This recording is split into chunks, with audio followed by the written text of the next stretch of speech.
अहम मक्तद पुनिंग वारोल थोरम मिजेंग ताबिरिबसिंग मयाम पुनमकु जेम सैरुजमना तराम नुक्सरी कोनोना खुरुमजरी ngasi थोरम असि संदोकचरिबा अखोइगे प्लेटफॉर्म आईएसकॉम केबल नेटवर्क लोइना डायमंड टीवी की फेसबुक अमदी यूट्यूब पेज दन हारिबा पेज अनिमक असिदा याउबिरिबसिंगबुसु हनाना इकाय खुमनजबुचरी ngasi पुनिंग वारोल थोरम असिदा नुक्तिगी फोंलिबा पाउसे सिंगदगी हेडलाइंस का लोकचगे दुगा हेडलाइन सिंग असि ताबिरो मतुंग दा दोंगी थमोइद करी फावी अदोंगी पुनिंग द फाविरो पो वाखलोन सिंग द खोइ शेयर तोमिनसि खनमिनसि तामिनसि खमिनसि पुनमक ngasi नुक्तिगी फोंलिबा पाउसे डायमंड की स्टूडियो दा फंगजब सिंग मरोइन आहार मदु सना लेपाक पाउसे की हेडलाइंस दा कोमी के मियोय तरा मंगाना साबतिमना ngasi नुमिदांग अमित शाह उनगदौरी सीएम बिरेन की टीम होम मिनिस्टर उनरुरगा अमुक खन्ना इम्फाल दा हलकदौरी हाइबो वाफमसिनी लोइनाना चंद्रयान 3 साउथ पोल द माई पाकना तादुन अनौबा पुवारी सेमख्रे साउथ पोल द दिंगसी फाउबा लेपाक अमतना थाग लेमाइदा ताद्री अदुबु हारिबा मोन मिशन गी ओइना येंगोबद इंडिया न मरी सुबदा लई अमरोमदा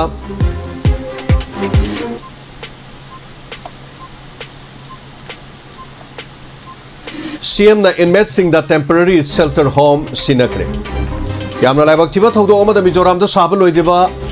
रेलवे थोंग अमा तेकपदा सिनमी कुलहुमदोय सीरे कयामरुम अशोक अपन यावख्रे लैखिद्रबा सिंह अदुदा लुपा लाख 10 की कॉम्पेंसेशन लाउथोख्रे लोइना सोलबा सिंह दा लुपा लाख 2 पेगनी हाइदुना लाउथोख्रे लान लेबाक द जनरल स्ट्राइक मतम खरगी ओइना लाउथोक्लरोय हाइना UPRFM ना फोंदोरप वाफम यावरी नगा MLA निफान गा UNC के यानब पुरखरे कुकी सिंह की तोखाई बलेगा की डिमांड दा नगा की लम सोप यारोय IM ना फोंदोरप वाफम याव फुटपाथ सिंह दा पुनमक असि सुमांग ओंथोकले लंबी लमजाव दन मियाम न खोंग सनरे हाइब फोटो को कोनना सनाले पाकी मपाव यावरी सही अमद महिरोय सिंह की बोर्ड एग्जाम अनिरक पांगथोक लगनी हाइना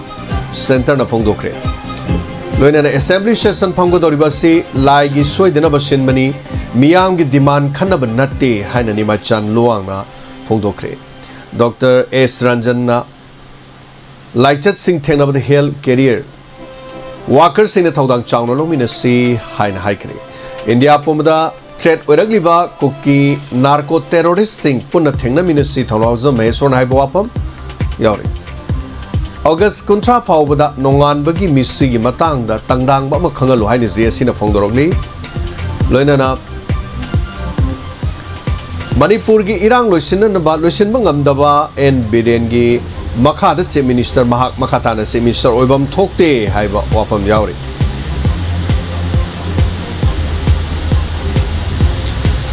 लोइनाना नुंगथिल की फोंगबा पाउसे पांदमदगी हेडलाइंस कर सुमलको चरी नौना साबा लोइरबा प्रेविकेटेड हाउसिंग खुसिन नखरे इपाई पुने सही लिसिंग क्या ngaktuna thamlakpa lamdamasi mapu pandabugum mioi kharana sananing momong sanaba yaroi haina manipur gi siam na haiki ba wafam kot tawduna phongli loina na chayol ani sathagadaba IDCF campaign haudokre koki gi tokhaibe administration semada naga gi lam sokpa yaroi haina enesian I am haiki ba wafam da make sena phongli लांजेंग नरनिबा Singh मदि चिंखोंग चियादा लान नाइबा सिंह तोंगाने इंथोकपा थमलोइसि हाइना अमुकोना फोंखि बोवाफों को तौदुना फोंगली कनागुंबा loop Kharna मियोय Kharna आइमोल फुरुपु yellow मी नते हाइना लाना संदोलिबा सिखुतक लेपियो हाइना अथोय आइमोल ना हाइकि बोवाफों को तौदुना फोंगली लोइनाना इरांग ना लुपा क्रोर चामा रोम organic पोथोक Singh मांगहले हाइबा पाउदम अमा यावरी लेम ना लाइंगने हाइना लाउथोकिबा थबक तो ओंथोक्त्रे हाइबो वाफम अमसु यावरी लोइनाना CPIM ना मणिपुर दा कम्युनिस्ट पार्टी लिंखत खिबगी प्लैटिनम जोलबी थोरम पांगथोक्रे हाइबो वाफम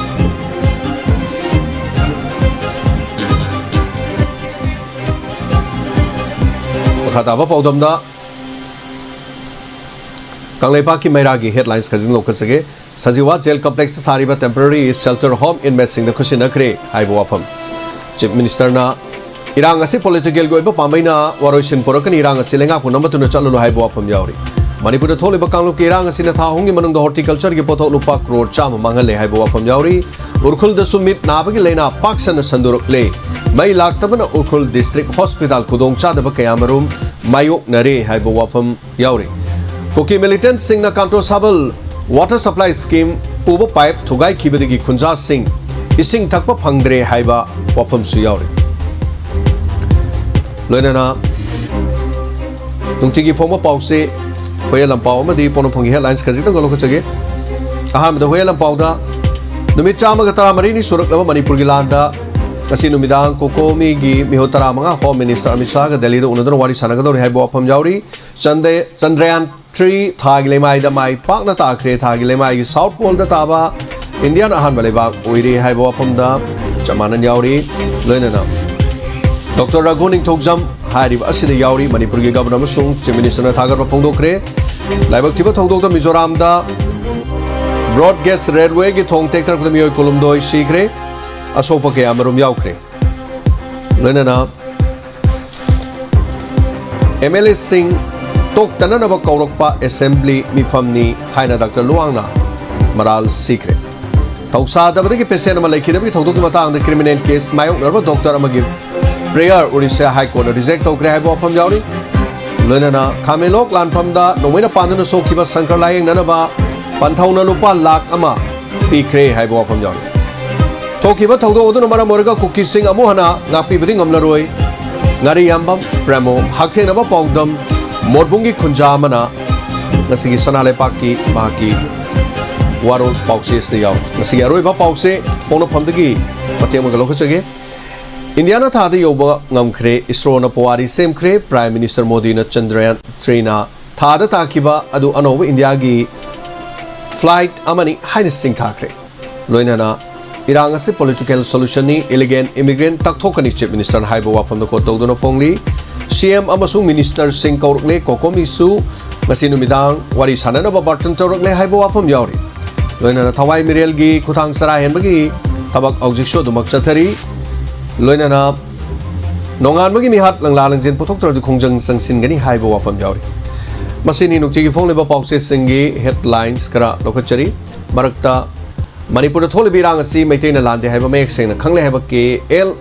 Raymond na haiba wafam da Indian Democratic Republic Fund na haiba Chhattisgarh gi state ki president haiba wafam su ko tawduna phone masini nukti gi phone leba pause singi headlines kara Puna putaramna okchari hana thorom sida yaubiri besing aduga ngasigi thorom sida mioi yankai lingsin birakwa taramna okchari haubaga internet khara dum nungai tabagi wafam leire masigi damta ngapi gani internet ngasi season nari site si nakan akoi broadband amasumu yakidaba aduga broadband amasi su ngasigi sin nari sisu haitare kajitang godong sadabagi mayok nazari lobu yamina si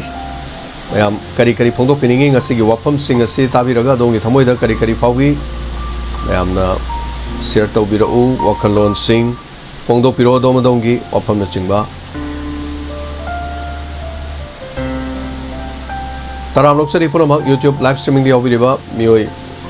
yankai gamari hojik si ngase uktage ayam mafam sing da nong ayam sunaba mali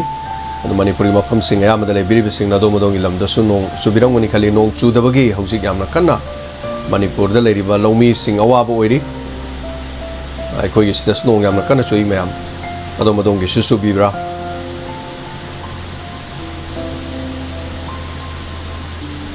yam noi tre net ki kanosi dong am chadre soidina make phongdok pio domodom su adong gi puning da farok wa kolon sing share tominasi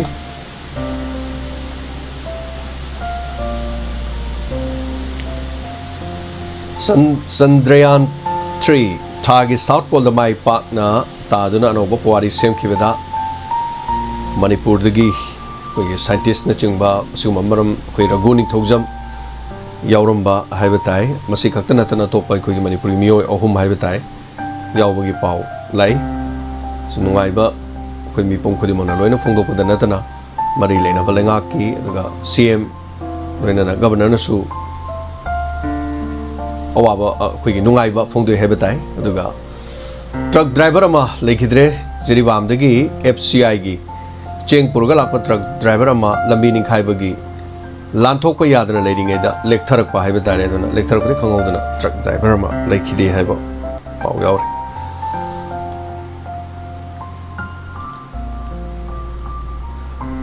Hello. Hello. Hello. Oh, Mingalay Fonga Habisi. Hello. Taram Luxury, Mingalay Fonga Habisi. I thought Sang Tem Kalimakong, I speak Kuman. Taram Luxury, SB Kuman, Taram Nangasi from Sida, Tapu. ꯑꯍꯥꯟꯕꯗ ꯑꯩꯈꯣꯏ ꯏꯟꯗꯤꯌꯥꯒꯤ ꯑꯣꯏꯅ Chandrayaan 3 ꯊꯥꯒꯠꯄꯗ scientist ꯑꯣꯏꯅ ꯌꯥꯎꯔꯕ ꯑꯩꯈꯣꯏꯒꯤ ꯁꯥꯔ ꯔꯘꯨ ꯅꯤꯡꯊꯧꯖꯝꯕꯨ ꯍꯥꯏꯅꯤꯡꯉꯥꯏ ꯂꯩꯇꯅ ꯑꯃꯗꯤ ꯃꯍꯥꯛꯀꯤ ꯄꯥꯔꯠꯅꯔ ꯑꯅꯤꯕꯨꯁꯨ ꯍꯥꯏꯅꯤꯡꯉꯥꯏ ꯂꯩꯇꯅ ꯊꯥꯒꯠꯆꯔꯤ ꯍꯥꯏꯕ ꯋꯥꯈꯜꯁꯦ ꯑꯩ ꯃꯌꯥꯝꯒꯤ ꯃꯐꯝꯗ ꯊꯝꯖꯒꯦ ꯑꯩꯈꯣꯏꯒꯤ ꯄꯤꯛꯂꯕꯁꯨ ꯄꯤꯛꯅ ꯑꯩꯈꯣꯏ ꯏꯃꯥ ꯂꯩꯕꯥꯛꯇꯒꯤ ꯌꯥꯝꯅ ꯆꯥꯎꯕ ꯊꯧꯗꯥꯡ ꯂꯧꯔꯨꯕ ꯁꯥꯔ ꯃꯌꯥꯝꯕꯨ ꯁꯥꯏꯟꯇꯤꯁ ꯑꯍꯨꯝꯃꯛꯄꯨ ꯑꯩꯅ ꯌꯥꯝ ꯏꯀꯣꯛꯅꯅ ꯊꯥꯒꯠꯄ ꯐꯣꯡꯗꯣꯛꯆꯔꯤ ꯑꯗꯨꯒ ꯁꯥꯔ ꯑꯃꯅ ꯍꯧꯖꯤꯛ ꯊꯣꯛꯏꯕ ꯃꯅꯤꯄꯨꯔꯒꯤ ꯏꯔꯥꯡꯁꯤ ꯀꯩ ꯍꯥꯏꯇꯥꯔꯦ ꯌꯥꯝꯅ ꯈꯦꯠꯅꯕ ꯃꯌꯥꯝꯗꯗꯤ ꯃꯐꯝ ꯈꯨꯗꯤꯡꯃꯛꯇꯗꯤ ꯑꯁꯦꯡꯕ ꯃꯅꯤꯄꯨꯔꯗ ꯊꯣꯛꯏꯕ ꯊꯧꯗꯣꯛꯁꯦ ꯈꯪꯗꯕꯅꯤꯅ ꯃꯈꯣꯏꯅ ꯀꯨꯀꯤꯁꯤꯡꯅ ꯂꯥꯟꯅ ꯄꯥꯎꯁꯦ ꯁꯟꯗꯣꯛꯄꯅ ꯃꯔꯝ ꯑꯣꯏꯔꯀꯥꯟꯗ ꯃꯌꯥꯝꯗ ꯑꯩꯈꯣꯏꯁꯤ ꯂꯥꯟꯅ ꯎꯍꯟꯕꯒꯤ ꯄ꯭ꯔꯣꯄꯥꯒꯦꯟꯗꯥ ꯑꯃ ꯌꯥꯝꯅ ꯆꯥꯎꯅ ꯂꯩꯔꯦ ꯑꯗꯨꯗꯨꯅ ꯑꯩꯈꯣꯏ ꯀꯅꯥꯒꯨꯝꯕ ꯍꯤꯟꯗꯤ ꯏꯪꯂꯤꯁ ꯐꯖꯅ ꯉꯥꯡꯕ ꯅ꯭ꯌꯨꯁ ꯆꯦꯅꯦꯜ ꯑꯣꯏꯔꯣ ꯑꯃ ꯑꯣꯏꯔꯣ ꯃꯈꯣꯏꯅ ꯇꯧꯔꯀꯥꯟꯗ ꯃꯔꯤꯛ ꯆꯨꯝꯕ ꯑꯔꯥꯟꯕꯗꯨꯗꯤ ꯑꯩꯈꯣꯏꯅ ꯇꯧꯕ ꯑꯣꯏꯔꯁꯨ ꯃꯈꯣꯏꯅ ꯇꯧꯕ ꯑꯣꯏꯔꯁꯨ ꯑꯔꯥꯟꯕ ꯑꯣꯏꯅ ꯐꯣꯡꯕꯤꯕ ꯑꯗꯨꯒ ꯑꯆꯨꯝꯕꯗꯨꯗꯤ ꯑꯆꯨꯝꯕ ꯑꯣꯏꯅ ꯊꯝꯍꯟꯖꯅꯤꯡꯉꯤ ꯃꯈꯣꯏꯅ ꯐꯅ ꯂꯥꯟꯅ ꯍꯥꯏꯔꯨꯔꯒꯁꯨ ꯃꯃꯩ ꯊꯪꯗꯗꯤ ꯑꯗꯨꯝ ꯑꯆꯨꯝꯕ ꯍꯥꯏꯁꯤꯗꯤ ꯑꯗꯨꯝ ꯃꯇꯣꯝꯗ ꯈꯪꯖꯔꯛꯀꯅꯤ ꯑꯗꯨꯅ ꯍꯧꯖꯤꯛ ꯊꯣꯛꯏꯕ ꯏꯔꯥꯡꯁꯤꯗ ꯑꯩꯒꯤ ꯑꯣꯏꯕ ꯋꯥꯈꯜ ꯈꯖꯤꯛꯇꯪ ꯐꯣꯡꯗꯣꯛꯆꯅꯤꯡꯕ ꯃꯌꯥꯝꯗ ꯁꯤꯌꯥꯔ ꯇꯧꯖꯅꯤꯡꯕ ꯍꯥꯏꯕꯤꯌꯨ ꯇꯥꯄꯤꯁ ꯑꯩꯈꯣꯏꯒꯤ ꯃꯅꯤꯄꯨꯔꯒꯤ ꯃꯅꯨꯡꯗ ꯑꯣꯏꯔꯒꯁꯨ ꯀꯩ ꯍꯥꯏꯇꯥꯔꯦ ꯑꯩꯈꯣꯏꯒꯤ ꯆꯨꯔꯆꯥꯟꯄꯨꯔ ꯑꯃꯗꯤ ꯃꯣꯔꯦꯗ ꯑꯩꯈꯣꯏꯒꯤ ꯌꯨꯝ ꯀꯩ ꯃꯩ ꯂꯣꯏꯅ ꯊꯥꯕꯤꯈ꯭ꯔꯦ ꯃꯩꯇꯩꯁꯤꯡꯒꯤ ꯑꯗꯨ ꯃꯩ ꯊꯥꯕꯗ ꯅꯠꯇꯅ ꯃꯈꯣꯏꯒꯤ ꯂꯣꯏꯅ ꯊꯨꯒꯥꯏꯗꯅ ꯇꯦꯝꯊꯣꯛꯄꯕꯨ ꯇꯦꯝꯊꯣꯛꯄꯤꯈ꯭ꯔꯦ ꯍꯥꯏꯔꯦ ꯑꯗꯨꯒ ꯏꯝꯐꯥꯜꯗ ꯂꯩꯔꯤꯕ ꯀꯨꯀꯤꯁꯤꯡꯒꯤꯗꯤ ꯑꯩꯈꯣꯏ ꯁꯦꯀꯨꯔꯤꯇꯤꯅ ꯉꯥꯛꯄꯤꯗꯅ ꯑꯍꯥꯟꯕꯗ ꯃꯩ ꯈꯔ ꯊꯥꯔꯨꯔꯒꯁꯨ ꯀꯩꯁꯨ ꯇꯦꯛꯇ ꯀꯥꯏꯗꯅ ꯑꯗꯨꯝ ꯂꯩꯖꯔꯤ ꯍꯥꯏꯔꯤꯕ ꯑꯗꯨꯒ ꯆꯤꯡꯁꯤꯗ ꯏꯟꯗꯤꯌꯥ ꯒꯣꯔꯃꯦꯟꯒꯤ ꯔꯨꯜ ꯑꯦꯟ ꯔꯦꯒꯨꯂꯦꯁꯟ ꯑꯃꯠꯇ ꯂꯩꯇꯕ ꯑꯗꯨꯒ ꯇꯝꯄꯥꯛꯇꯅ ꯂꯣꯏꯅ ꯂꯩꯕ ꯑꯗꯨꯗꯒꯤ ꯃꯈꯣꯏꯒꯤ ꯇꯧꯔꯤꯕ ꯆꯠꯅꯕꯤ ꯃꯈꯣꯏꯒꯤꯗꯅ ꯃꯈꯣꯏꯅ ꯇꯧꯔꯨꯔꯒꯅ ꯍꯦꯛꯇ ꯌꯥꯕ ꯑꯩꯈꯣꯏꯅ ꯇꯧꯔꯒꯅ ꯍꯦꯛꯇ ꯌꯥꯗꯕ ꯍꯥꯏꯕ ꯂꯣ ꯑꯁꯤ ꯇꯝꯄꯥꯛ ꯈꯛꯇꯗ ꯂꯩꯍꯟꯕꯒꯤ ꯋꯥꯐꯝꯁꯦ ꯍꯟꯗꯛꯇꯤ ꯃꯌꯦꯛ ꯍꯥꯟꯅꯗꯒꯤ ꯁꯨꯝ ꯉꯥꯡꯅꯔꯒ ꯂꯥꯛꯑꯒꯁꯨ ꯍꯟꯗꯛꯇꯤ ꯁꯦꯡꯅ ꯆꯥꯎꯅ ꯃꯌꯥꯝ ꯄꯨꯝꯅꯃꯛꯀꯤ ꯃꯃꯥꯡꯗ ꯃꯁꯤꯃꯛ ꯌꯥꯝꯅ ꯆꯨꯝꯃꯦ ꯍꯥꯏꯕꯗꯨꯃ ꯄ꯭ꯔꯨꯐꯀ ꯀꯣꯟꯅꯅ ꯂꯩꯔꯕꯅꯤꯅ ꯃꯁꯤꯁꯨ ꯃꯌꯥꯝꯒꯤ ꯃꯐꯝꯗ ꯈꯪꯍꯟꯅꯤꯡꯕ ꯄꯥꯝꯃꯦ ꯃꯌꯥꯝꯗ ꯋꯥꯔꯜꯗ ꯑꯗꯒꯤ ꯏꯟꯗꯤꯌꯥꯒꯤꯗ ꯂꯩꯔꯤꯕ ꯃꯐꯝ ꯈꯨꯗꯤꯡꯃꯛꯇ ꯑꯗꯨꯒ ꯄꯣꯂꯤꯇꯤꯀꯦꯜ ꯇꯣꯛ ꯇꯧꯔꯒ ꯑꯩꯈꯣꯏꯒꯤ ꯌꯥꯁꯤꯟꯅꯕ ꯄꯣꯔꯛꯀꯅꯤ ꯍꯥꯏꯕꯁꯤ ꯃꯇꯪꯗꯤ ꯀꯔꯝꯕ ꯄꯣꯂꯤꯇꯤꯀꯦꯜ ꯇꯣꯛ ꯇꯧꯔꯒ ꯌꯥꯁꯤꯟꯅꯕ ꯄꯣꯔꯛꯀꯗꯣꯏꯅೋ ꯍꯥꯏꯁꯤ ꯃꯌꯥꯝꯒꯤ ꯃꯐꯝꯗ ꯃꯌꯦꯛ ꯁꯦꯡꯅ ꯈꯪꯍꯜꯂꯀꯥꯟꯗ ꯁꯤꯅꯤ ꯍꯥꯏꯗꯅ ꯃꯆꯥ ꯈꯥꯏꯅ ꯇꯥꯛꯑꯀꯥꯟꯗ ꯃꯌꯥꯝꯒꯤ ꯑꯌꯥꯕ ꯂꯧꯔꯀꯥꯟꯗ ꯄꯣꯂꯤꯇꯤꯀꯦꯜ ꯇꯣꯛꯁꯦ ꯇꯧꯍꯟꯖꯅꯤꯡꯉꯤ ꯑꯗꯨ ꯂꯥꯟꯁꯤꯗ ꯑꯩꯈꯣꯏꯒꯤ ꯏꯃꯥ ꯏꯕꯦꯟꯁꯤꯡ ꯌꯥꯝꯅ ꯋꯥꯅꯔꯦ ꯑꯗꯩ ꯏꯃꯥ ꯏꯕꯦꯟꯁꯤꯡꯗ ꯅꯠꯇꯅꯁꯨ ꯃꯌꯨꯝ ꯃꯀꯩ ꯃꯩ ꯊꯥꯗꯣꯛꯄꯤꯈ꯭ꯔꯕ ꯑꯗꯨꯗꯒꯤ ꯍꯨꯔꯥꯟ ꯂꯥꯟꯊꯦꯡꯅꯔꯒ ꯔꯤꯂꯤꯐ ꯀꯦꯝꯞꯇ ꯂꯩꯔꯤꯕ ꯏꯆꯤꯜ ꯏꯅꯥꯎꯁꯤꯡ ꯄꯤꯛꯂꯤꯕ ꯑꯉꯥꯡꯁꯤꯡ ꯑꯍꯜ ꯑꯣꯏꯔꯕꯁꯤꯡ ꯑꯗꯒꯤ ꯆꯥꯖꯦꯟꯕꯤ ꯏꯇꯩꯃ ꯏꯆꯦ ꯃꯌꯥꯝ ꯌꯥꯎꯔꯤ ꯃꯈꯣꯏ ꯃꯌꯥꯝꯒꯤ ꯑꯋꯥꯕꯗꯨꯁꯨ ꯌꯥꯝꯅ ꯅꯨꯡꯉꯥꯏꯖꯗꯦ ꯑꯗꯨꯗꯨꯅ ꯃꯈꯣꯏꯅ ꯄꯣꯂꯤꯇꯤꯀꯦꯜ ꯇꯣꯛ ꯇꯧꯔꯤꯕꯅꯤ ꯍꯥꯏꯔꯀꯥꯟꯗ ꯑꯩꯈꯣꯏꯒꯤ ꯀꯩ ꯍꯥꯏꯇꯥꯔꯦ ꯃꯣꯏꯒꯤ ꯑꯩꯈꯣꯏꯅ ꯂꯩꯔꯤꯕ ꯂꯝ ꯑꯗꯒꯤ ꯃꯅꯤꯄꯨꯔꯒꯤ ꯃꯈꯣꯏꯅ ꯏꯂꯦꯒꯦꯟ ꯑꯣꯟꯁꯤꯜꯂꯛꯈꯤꯕ ꯑꯗꯒꯤ ꯀꯨꯀꯤ ꯂꯩꯅꯔꯤꯕ ꯁꯨꯁꯤꯒꯤ ꯃꯔꯨꯝꯗ ꯇꯠꯊꯔꯛꯏꯕ ꯑꯗꯨꯗꯒꯤ ꯑꯩꯈꯣꯏꯒꯤ ꯀꯩꯅꯣ ꯇꯧꯔꯤꯕ ꯃꯌꯥꯝꯁꯦ ꯃꯌꯥꯝꯒꯤ ꯑꯌꯥꯕ ꯂꯧꯔꯀꯥꯟꯗ ꯇꯧꯍꯟꯖꯅꯤꯡꯉꯤ ꯃꯩꯇꯩ ꯑꯩꯈꯣꯏꯒꯤ ꯀꯔꯤꯝꯇ ꯈꯪꯗꯕꯤꯗ ꯑꯩꯈꯣꯏꯗꯤ ꯁꯛꯇꯤ ꯄꯥꯏꯔꯕꯅꯤ ꯄꯋꯥꯔ ꯄꯥꯏꯔꯕꯅꯤ ꯍꯥꯏꯗꯅ ꯍꯦꯛꯇ ꯃꯌꯥꯝꯕꯨ ꯊꯦꯝꯖꯤꯟꯒꯅꯤ ꯍꯥꯏꯗꯅ ꯇꯧꯕꯁꯤꯗꯤ ꯍꯟꯗꯛꯀꯤ ꯃꯇꯥꯡꯁꯤꯗꯤ ꯑꯩ ꯇꯧꯍꯟꯅꯤꯡꯗ꯭ꯔꯦ ꯑꯩꯒꯤ ꯋꯥꯈꯜꯗ ꯑꯗꯨꯒ ꯁꯥꯟꯇꯤ ꯄꯣꯔꯛꯄꯗꯤ ꯌꯥꯝꯅ ꯐꯩ ꯍꯣꯠꯅꯕꯤꯌꯨ ꯃꯌꯥꯝ ꯑꯉꯝ ꯑꯊꯧꯁꯤꯡꯅ ꯍꯣꯠꯅꯕꯤꯒꯗꯕꯅꯤ ꯑꯗꯨꯕꯨ ꯍꯣꯠꯅꯕ ꯃꯇꯝꯗ ꯃꯌꯥꯝꯒꯤ ꯈꯤꯇꯪ ꯃꯣꯠ ꯂꯧꯍꯟꯖꯅꯤꯡꯉꯦ ꯑꯩꯅ ꯍꯥꯏꯖꯅꯤꯡꯕ ꯑꯗꯒꯤ ꯑꯃꯅ ꯑꯩꯅ ꯏꯟꯗꯤꯌꯥ ꯒꯣꯔꯃꯦꯟ ꯑꯃꯗꯤ ꯃꯅꯤꯄꯨꯔ ꯒꯣꯔꯃꯦꯟꯒꯤꯕꯨꯗꯤ ꯍꯥꯏꯅ ꯑꯗꯨꯝ ꯈꯣꯡꯊꯥꯡ ꯋꯥꯔ ꯑꯣꯟ ꯗ꯭ꯔꯛꯁ ꯑꯅ ꯆꯥꯎꯅ ꯈꯣꯡꯊꯥꯡ ꯂꯧꯈꯠꯇꯨꯅ ꯁ꯭ꯇꯦꯞ ꯑꯃ ꯂꯩꯔꯦ ꯑꯗꯨꯒ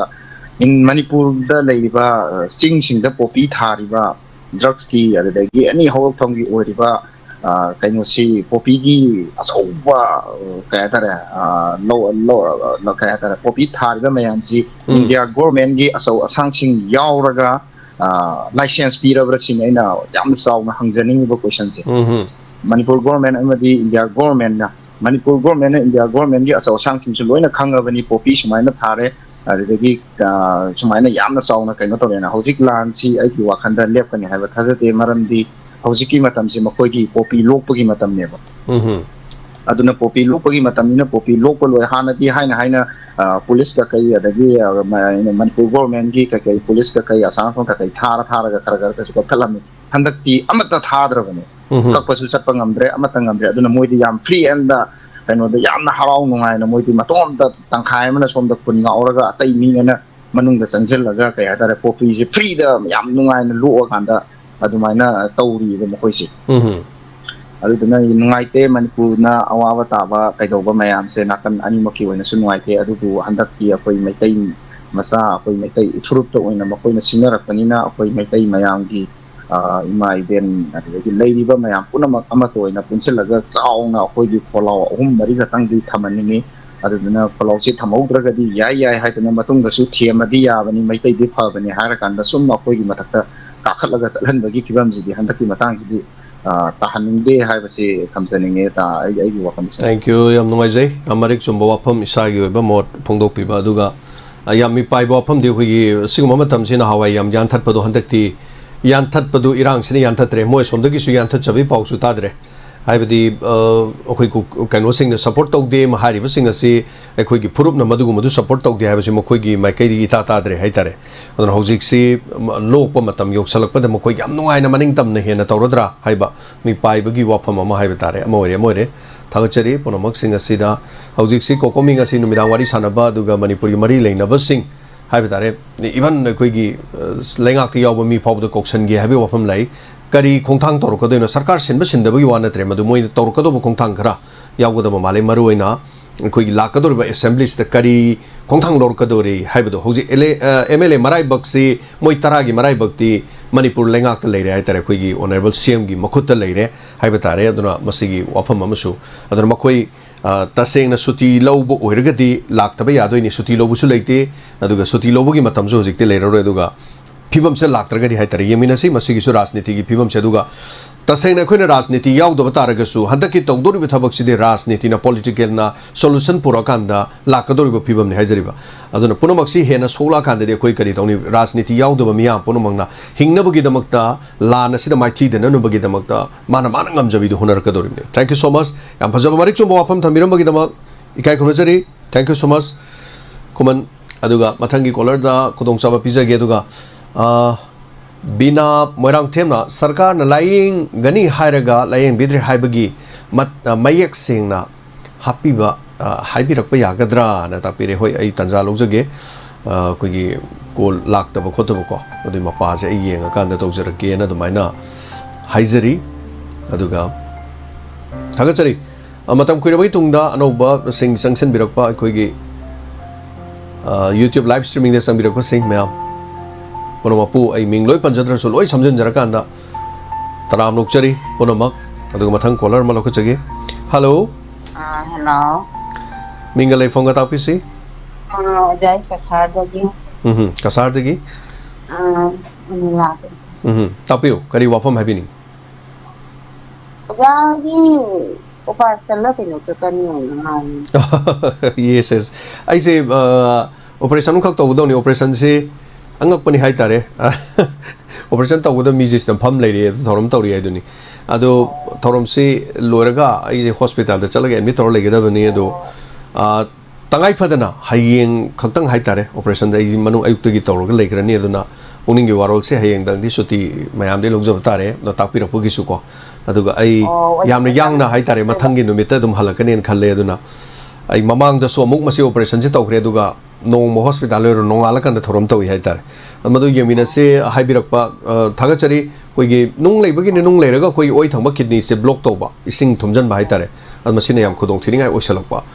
adu mai tok jabani adu yamna kano tobadi nate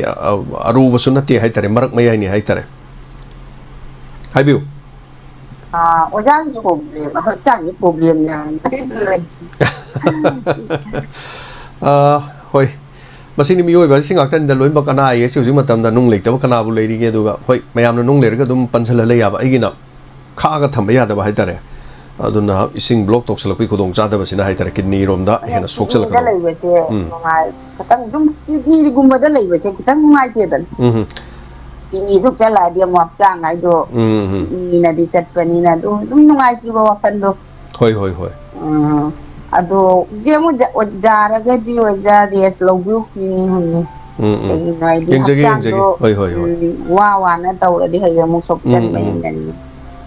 ada gue wafam mama na ngarang may so thawna yung na tawraga kaino tawdana mayam Hyderabad ta kaino tawda to nungai ga tu ay ngai ito na nungai di ado di mayam ako'y may tay di may tay ka sade tawda jam nungai ja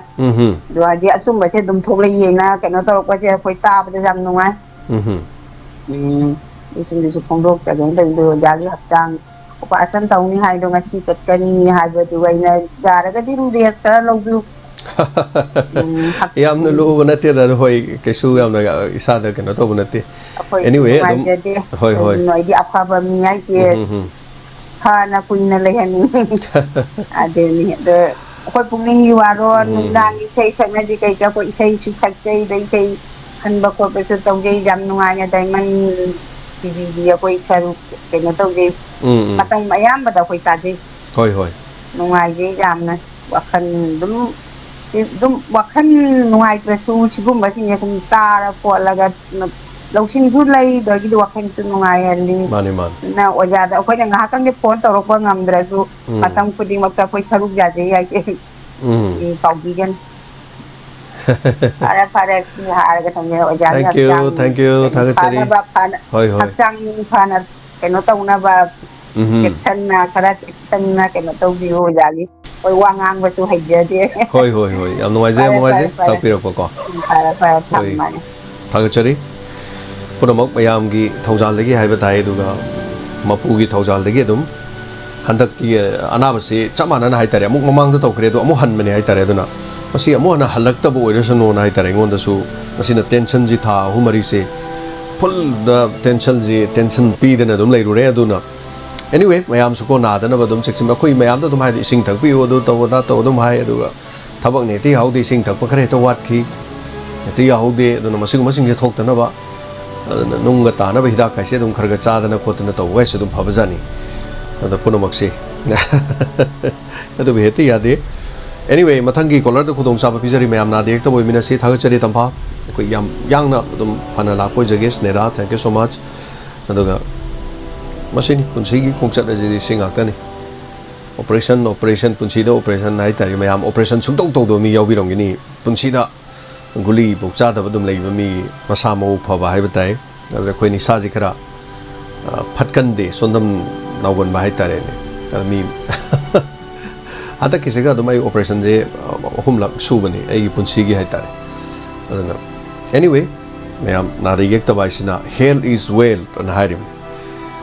aduna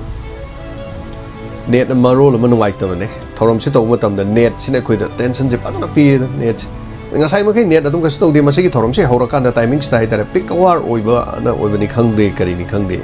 adum to je aduga thagachari shamacharan sena shamacharan from Kasar tamogi na tapire news tab dong ai na thank you so much thagachari information khar ka pija bani hai batare mayam aduma join toxin view yaw view punama koina tawjari bo hona jari ba sing kari gi damak to no mayam pro khoi khangmina se na ne khangdaba mi amana so amana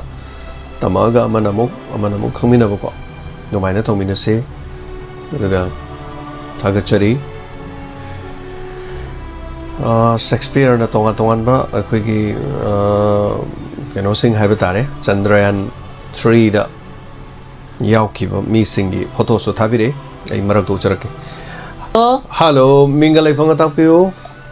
nongoi bungdagi mami mani bungo ngasidi lan gi watoksi isa gi hayang operation do mai pangna fajana mangoloi bo yo na hairake tawbani hoi ma aduna Pukning Warol do lepa yade mayam punama na isa na normal lepa su nungan baga ngamade to thoklo hoi aduni aina mayam punama ta jo hairi Diamondtv ga amaruk oibiu thamoi na khunbani adana mayam dah aja ge ngasi dilan ge wari imta pukhala aroi ge ima thamage ko fani ma thaga chari ma yamna yang na pharaga lakchage daga yamna loba natte ngai hak khaki wani hai tare hoi ngai hak asi nungdu na taro yadramni na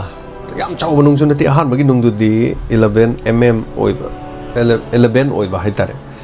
do hadak kis di yam chaw natte 7 swai muktong oiba ne aduga sakri taw le ba hai tare taro yadam adon maramor ka mana lambi do thachal le bidi oi thangba keno sida thingjang le ba hai tare adu maina khudong cha da bani aduna lambi do muk ko khang to kro lore adu hadak kisi su aina isada nung le re ai dana ai yeng ba chalu ba natte aduga yam nungai jabdi mahoksa amuksu ising thumjan ki bagi kidney na smai sing thumjal le ba du da madu farabra ne yengo bane farabra ne yengo da nung leram ne ai tare aksang se momo khoi KUB aduga whole abdomen lawthok pase dum phabja masigum se khoi gi inau Shakespeare lakre hello ayam batharat tari inau Shakespeare sa ramu sari Shakespeare tabiri ba mayam su kai kumna bu sari no sari yamba hayeng bi hoi yamba na bi hai biri mai pa koi biro hayeng ti thodok tengok sida yamba gi ana ba singdu ko aga muana hai ba mafam sida lakwa ngamba mapuna pina bi ba su oi seno soi da ngam da yamba gi hoi sen nong gi da to ba duga hayeng bi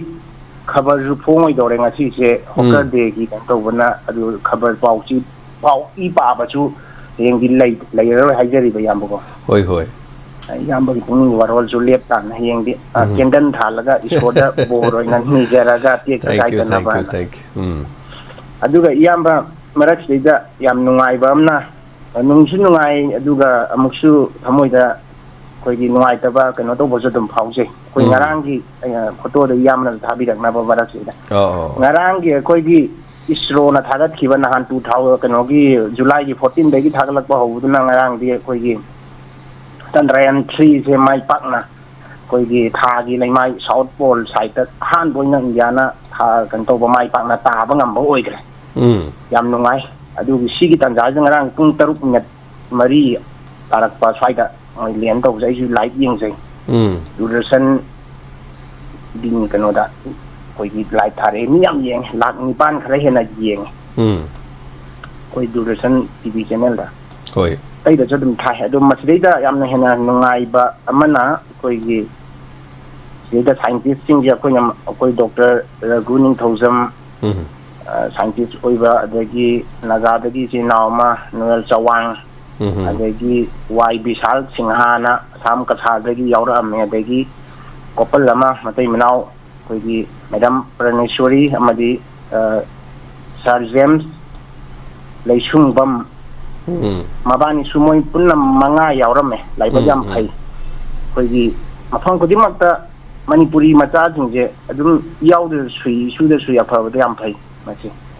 ada hena nuai ta ba amana koi Madam Praneshwari amadi Sir James Leishungbam se Sultanpur dagi oida ame moi gi yum se loina mai thadokre thadokpada ut tangoi oina on graga su somda Chandrayaan 3 na mai pak po sida yamna awabagi matungda makhoi nu ai ba madi phawrong gani hai ba ai thamoi da phawjei yamba ngarang gi tanglaba mi kup to khoi bogda mi hon sri mamang da su ama mai pak khi da bam lei bunna mani fail oigadra mangadra na hoi yam da mu to ga dina da harau ba yam phawi miyam na he len to bo da koi gi hai ri TV channel da lising tara tharakpa ani tharakpa hum thakpa haibidi nungai ba phongdok pai do yam yawe dana nungai je dugi duma duga awaba marta hojiki Madam ga Sir James Lechung mangi yum smaina thugai gi ba yawgi duma nungai pe duga hena mu noking ba hai gadra adu yamna mi lak nipan khara hen yeng dang sum mitna lai chat yeng da dugi thoi ba ji da miyo yam ta u phang da bai ta hai on thok puni da kanjai ba yam miyo emta digaino kuki gi miyo emta u phang de ma koi gi kana bo di chom thra kan em comment da do ji India da to bot ko in thaga di do kuki emta u phang de ba ji lai cha tu de da ꯑꯩ ꯐꯖꯅ ꯌꯦꯡꯖꯕꯅꯤ ꯍꯦꯛ ꯀꯩꯅꯣ ꯇꯧꯕꯗꯒꯤ ꯍꯧꯅ ꯍꯥꯏꯕ ꯌꯥꯝ ꯅꯨꯡꯉꯥꯏ ꯑꯩꯈꯣꯏ ꯃꯩꯇꯩ ꯃꯆꯥ ꯁꯨꯃꯥꯏꯅ ꯌꯥꯎꯔꯝꯗꯅ ꯃꯩꯇꯩ ꯃꯆꯥ ꯈꯛ ꯅꯠꯇꯅ ꯏꯆꯤꯟ ꯏꯅꯥꯎꯁꯤꯡꯗ ꯅꯥꯒꯥꯗꯒꯤ ꯌꯥꯎꯔꯝꯗꯅ ꯃꯅꯤꯄꯨꯔꯤ ꯃꯆꯥꯅꯒ ꯌꯥꯎꯔꯝꯕ ꯀꯩꯅꯣ ꯇꯧꯕꯁꯤ ꯌꯥꯝꯅ ꯍꯦꯟꯅ ꯅꯨꯡꯉꯥꯏꯖꯕ ꯄꯣꯛꯆꯕ ꯍꯥꯏꯇꯥꯔꯦ ꯁꯤꯃꯒꯤ ꯋꯥꯐꯝꯁꯤꯃꯒ ꯑꯗꯨꯒ ꯍꯧꯖꯤꯛꯁꯦ ꯉꯁꯥꯏ ꯀꯣꯂꯔ ꯑꯍꯥꯟꯕꯒꯤ ꯑꯣꯏꯕ ꯃꯥꯜꯂꯦ ꯊꯝꯈꯤꯕꯁꯦ ꯑꯩꯈꯣꯏꯒꯤ ꯊꯣꯛꯏꯕ ꯏꯔꯥꯡꯁꯤ ꯍꯣꯠꯅꯕꯕꯨꯗꯤ ꯍꯣꯠꯅꯔꯤ ꯑꯗꯣ ꯑꯩꯈꯣꯏꯁꯦ ꯃꯥꯌꯣꯟꯁꯦ ꯁꯨꯝ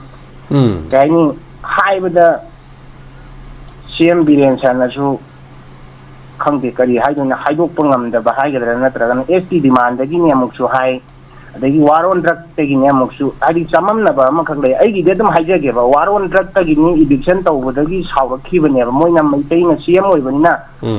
ꯑꯇꯩꯗ ꯇꯥꯏꯅꯕ ꯉꯝꯗ꯭ꯔꯒ ꯃꯩꯇꯩ ꯂꯩꯔꯤꯕ ꯏꯆꯤꯟ ꯏꯅꯥꯎꯗꯨꯗ ꯇꯥꯏꯅꯔꯛꯄꯅꯦꯕ ꯉꯁꯤꯃꯛꯁꯨ ꯆꯨꯔꯆꯥꯟꯄꯨꯔꯗꯒꯤ ꯃꯣꯏ ꯑꯍꯨꯝ ꯃꯣꯏ ꯄꯨꯟꯅ 5ꯕꯨ ꯑꯣꯏꯔ ꯃꯥꯅꯦ ꯀꯁꯥꯔꯗ ꯌꯥꯝꯅꯕꯗ ꯗ꯭ꯔꯒꯀ ꯂꯣꯏꯅꯅ ꯐꯥꯏꯌꯦꯕ ꯍꯧꯖꯤꯛ ꯀꯁꯥꯔꯒꯤ ꯄꯨꯂꯤꯁ ꯑꯩꯈꯣꯏꯒꯤ ꯀꯩꯅꯣꯅ ꯑꯁꯥꯝꯒꯤ ꯄꯨꯂꯤꯁꯅ ꯐꯥꯕꯒꯤ ꯍꯌꯦꯡꯗꯤ ꯄꯥꯎꯗ ꯌꯥꯎꯔꯛꯑꯒꯗꯕ ꯑꯗꯨ ꯄꯥꯎꯗꯗꯤ ꯍꯌꯦꯡ ꯐꯣꯡꯉꯣꯏꯗꯕꯅꯤꯅ ꯑꯇꯩ ꯑꯇꯩꯗ ꯌꯦꯡꯃꯤꯟꯅꯩ ꯑꯗꯨꯅ ꯂꯥꯂꯣꯡꯁꯦ ꯍꯧꯖꯤꯛ ꯐꯖꯅ ꯑꯗꯨꯝ ꯗ꯭ꯔꯒ ꯊꯥꯏ ꯃꯣꯏ ꯊꯥꯕꯒꯤ ꯊꯕꯛ ꯑꯗꯨꯝ ꯇꯧꯏ ꯁꯤ ꯌꯥꯝꯅ ꯂꯥꯏꯕꯛ ꯊꯤꯕꯅꯦꯕ ꯑꯗꯨꯅ ꯉꯁꯥꯏ ꯀꯣꯂꯔ ꯑꯃꯗꯨꯅ ꯌꯥꯎꯁꯜꯂꯕ꯭ꯔꯥ ꯍꯥꯏꯁꯦ ꯆꯤꯡꯅꯕ ꯑꯃ ꯑꯗꯨꯝ ꯏꯁꯥꯗꯗꯤ ꯐꯥꯎꯖꯕ ꯍꯥꯏꯇꯥꯔꯦ ꯁꯨꯝ ꯑꯗꯨꯅ ꯌꯥꯝꯅ ꯃꯁꯤ ꯂꯥꯏꯕꯛ ꯊꯤꯕꯅꯤ ꯍꯥꯏꯇꯥꯔꯦꯅꯦ ꯏꯌꯥꯝꯕ ꯑꯗꯨꯅ ꯋꯥꯔꯣꯟ ꯗ꯭ꯔꯒꯇꯒꯤ ꯒꯣꯚꯔꯟꯃꯦꯟꯠꯅ ꯇꯧꯈꯤꯕ ꯏꯚꯤꯛꯁꯟꯗꯒꯤ ꯍꯧꯖꯤꯛꯀꯤ ꯊꯕꯛꯁꯤ ꯈꯤꯇꯪ ꯆꯠꯊꯔꯛꯈꯤꯕꯅꯤ ꯑꯗꯨꯒ ꯑꯦꯁ.ꯇꯤ ꯗꯤꯃꯥꯟꯗꯒꯤ ꯁꯨꯡꯅꯠ ꯅꯠꯇꯦ ꯑꯗꯨꯒ ꯇꯧꯕꯒꯤꯁꯨ ꯃꯈꯣꯏꯅ ꯄꯩꯁꯥ ꯗ꯭ꯔꯒꯇꯒꯤ ꯇꯥꯜꯂꯛꯄ ꯄꯩꯁꯥ ꯃꯌꯥꯝꯗꯣ ꯅꯣꯡꯃꯩ ꯂꯧꯔꯒ ꯑꯗꯨꯒ ꯑꯁꯣꯝꯗꯒꯤ ꯁꯪꯁꯟ ꯇꯧꯔꯛꯄ ꯃꯌꯥꯝ ꯐꯟ ꯊꯥꯔꯛꯄ ꯃꯌꯥꯝꯗꯨ ꯇꯧꯔꯒ ꯀꯝꯃꯨꯅꯦꯜ ꯏꯊꯤꯛꯁꯅꯦꯅ ꯃꯣꯏꯅ ꯍꯥꯏꯖꯤꯜꯂꯒ ꯃꯣꯏꯅ ꯃꯥꯏ ꯄꯥꯛꯅꯕ ꯍꯣꯠꯅꯕꯅꯦꯕ ꯑꯗꯨꯕꯨ ꯍꯧꯖꯤꯛ ꯇꯞ ꯇꯞꯅ ꯃꯥꯏꯊꯤꯔꯛꯏꯁꯤꯅ ꯍꯦꯛꯇ ꯈꯪꯉꯦ ꯍꯧꯖꯤꯛ ꯑꯆꯨꯝꯕ ꯀꯔꯤꯅꯣ ꯍꯥꯏꯕꯁꯨ ꯅꯦꯁꯅꯦꯜ ꯃꯦꯗꯤꯌꯥꯗ ꯍꯧꯖꯤꯛ ꯉꯔꯥꯡꯗ ꯑꯩꯈꯣꯏꯒꯤ ꯃꯃꯤꯡꯗꯣ ꯀꯥꯎꯖꯈ꯭ꯔꯦ ꯆꯠꯇꯤꯁꯒꯔꯗꯒꯤ ꯑꯩꯈꯣꯏꯒꯤ ꯁꯣꯁꯤꯌꯦꯜ ꯃꯤꯌꯥꯝꯗ ꯃꯇꯦꯡ ꯄꯥꯡꯕ ꯃꯩꯇꯩꯅ ꯑꯆꯨꯝꯕ ꯑꯣꯏꯔꯝꯃꯦ ꯑꯩꯁꯦ ꯏꯇꯨ ꯏꯆꯥ ꯍꯨꯟꯇꯣꯛꯑꯝꯃꯒ ꯁꯤꯔꯁꯨ ꯁꯨꯃꯥꯏꯅ ꯇꯧꯔ ꯊꯅꯝꯃꯒ ꯍꯥꯏꯔꯝꯃꯒ ꯑꯩ ꯂꯥꯛꯄꯅꯦ ꯑꯗꯨ ꯁꯤ ꯌꯧꯔꯀꯥꯟꯗꯗꯤ ꯑꯁꯦꯡꯕꯁꯦ ꯀꯅꯥꯅꯣ ꯈꯪꯉꯦ ꯀꯥꯏꯅ ꯄꯥꯎꯗ ꯌꯥꯎꯔꯛꯈꯤꯕꯗ ꯌꯥꯝ ꯅꯨꯡꯉꯥꯏꯖꯕ KL ꯔꯦꯃꯟ ꯍꯥꯏꯕꯀꯣ ꯍꯣꯏ ꯏꯌꯥꯝꯕ ꯑꯗꯨꯅ ꯃꯁꯤꯒꯤ ꯄꯥꯎꯗꯝꯁꯤ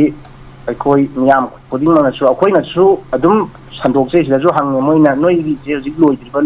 ꯂꯣꯏꯔꯣꯏꯅ ꯑꯩꯅꯁꯨ ꯑꯗꯨꯝ ꯂꯣꯏꯍꯩꯔꯣꯏ ꯃꯣꯏ ꯒ꯭ꯌꯥꯟ ꯇꯥꯗ꯭ꯔꯤ ꯅꯥꯀꯜ ꯑꯃꯗꯩ ꯋꯥꯔꯤ ꯁꯥꯟꯅꯕꯒꯤ ꯋꯥꯐꯝ ꯂꯩꯇꯦ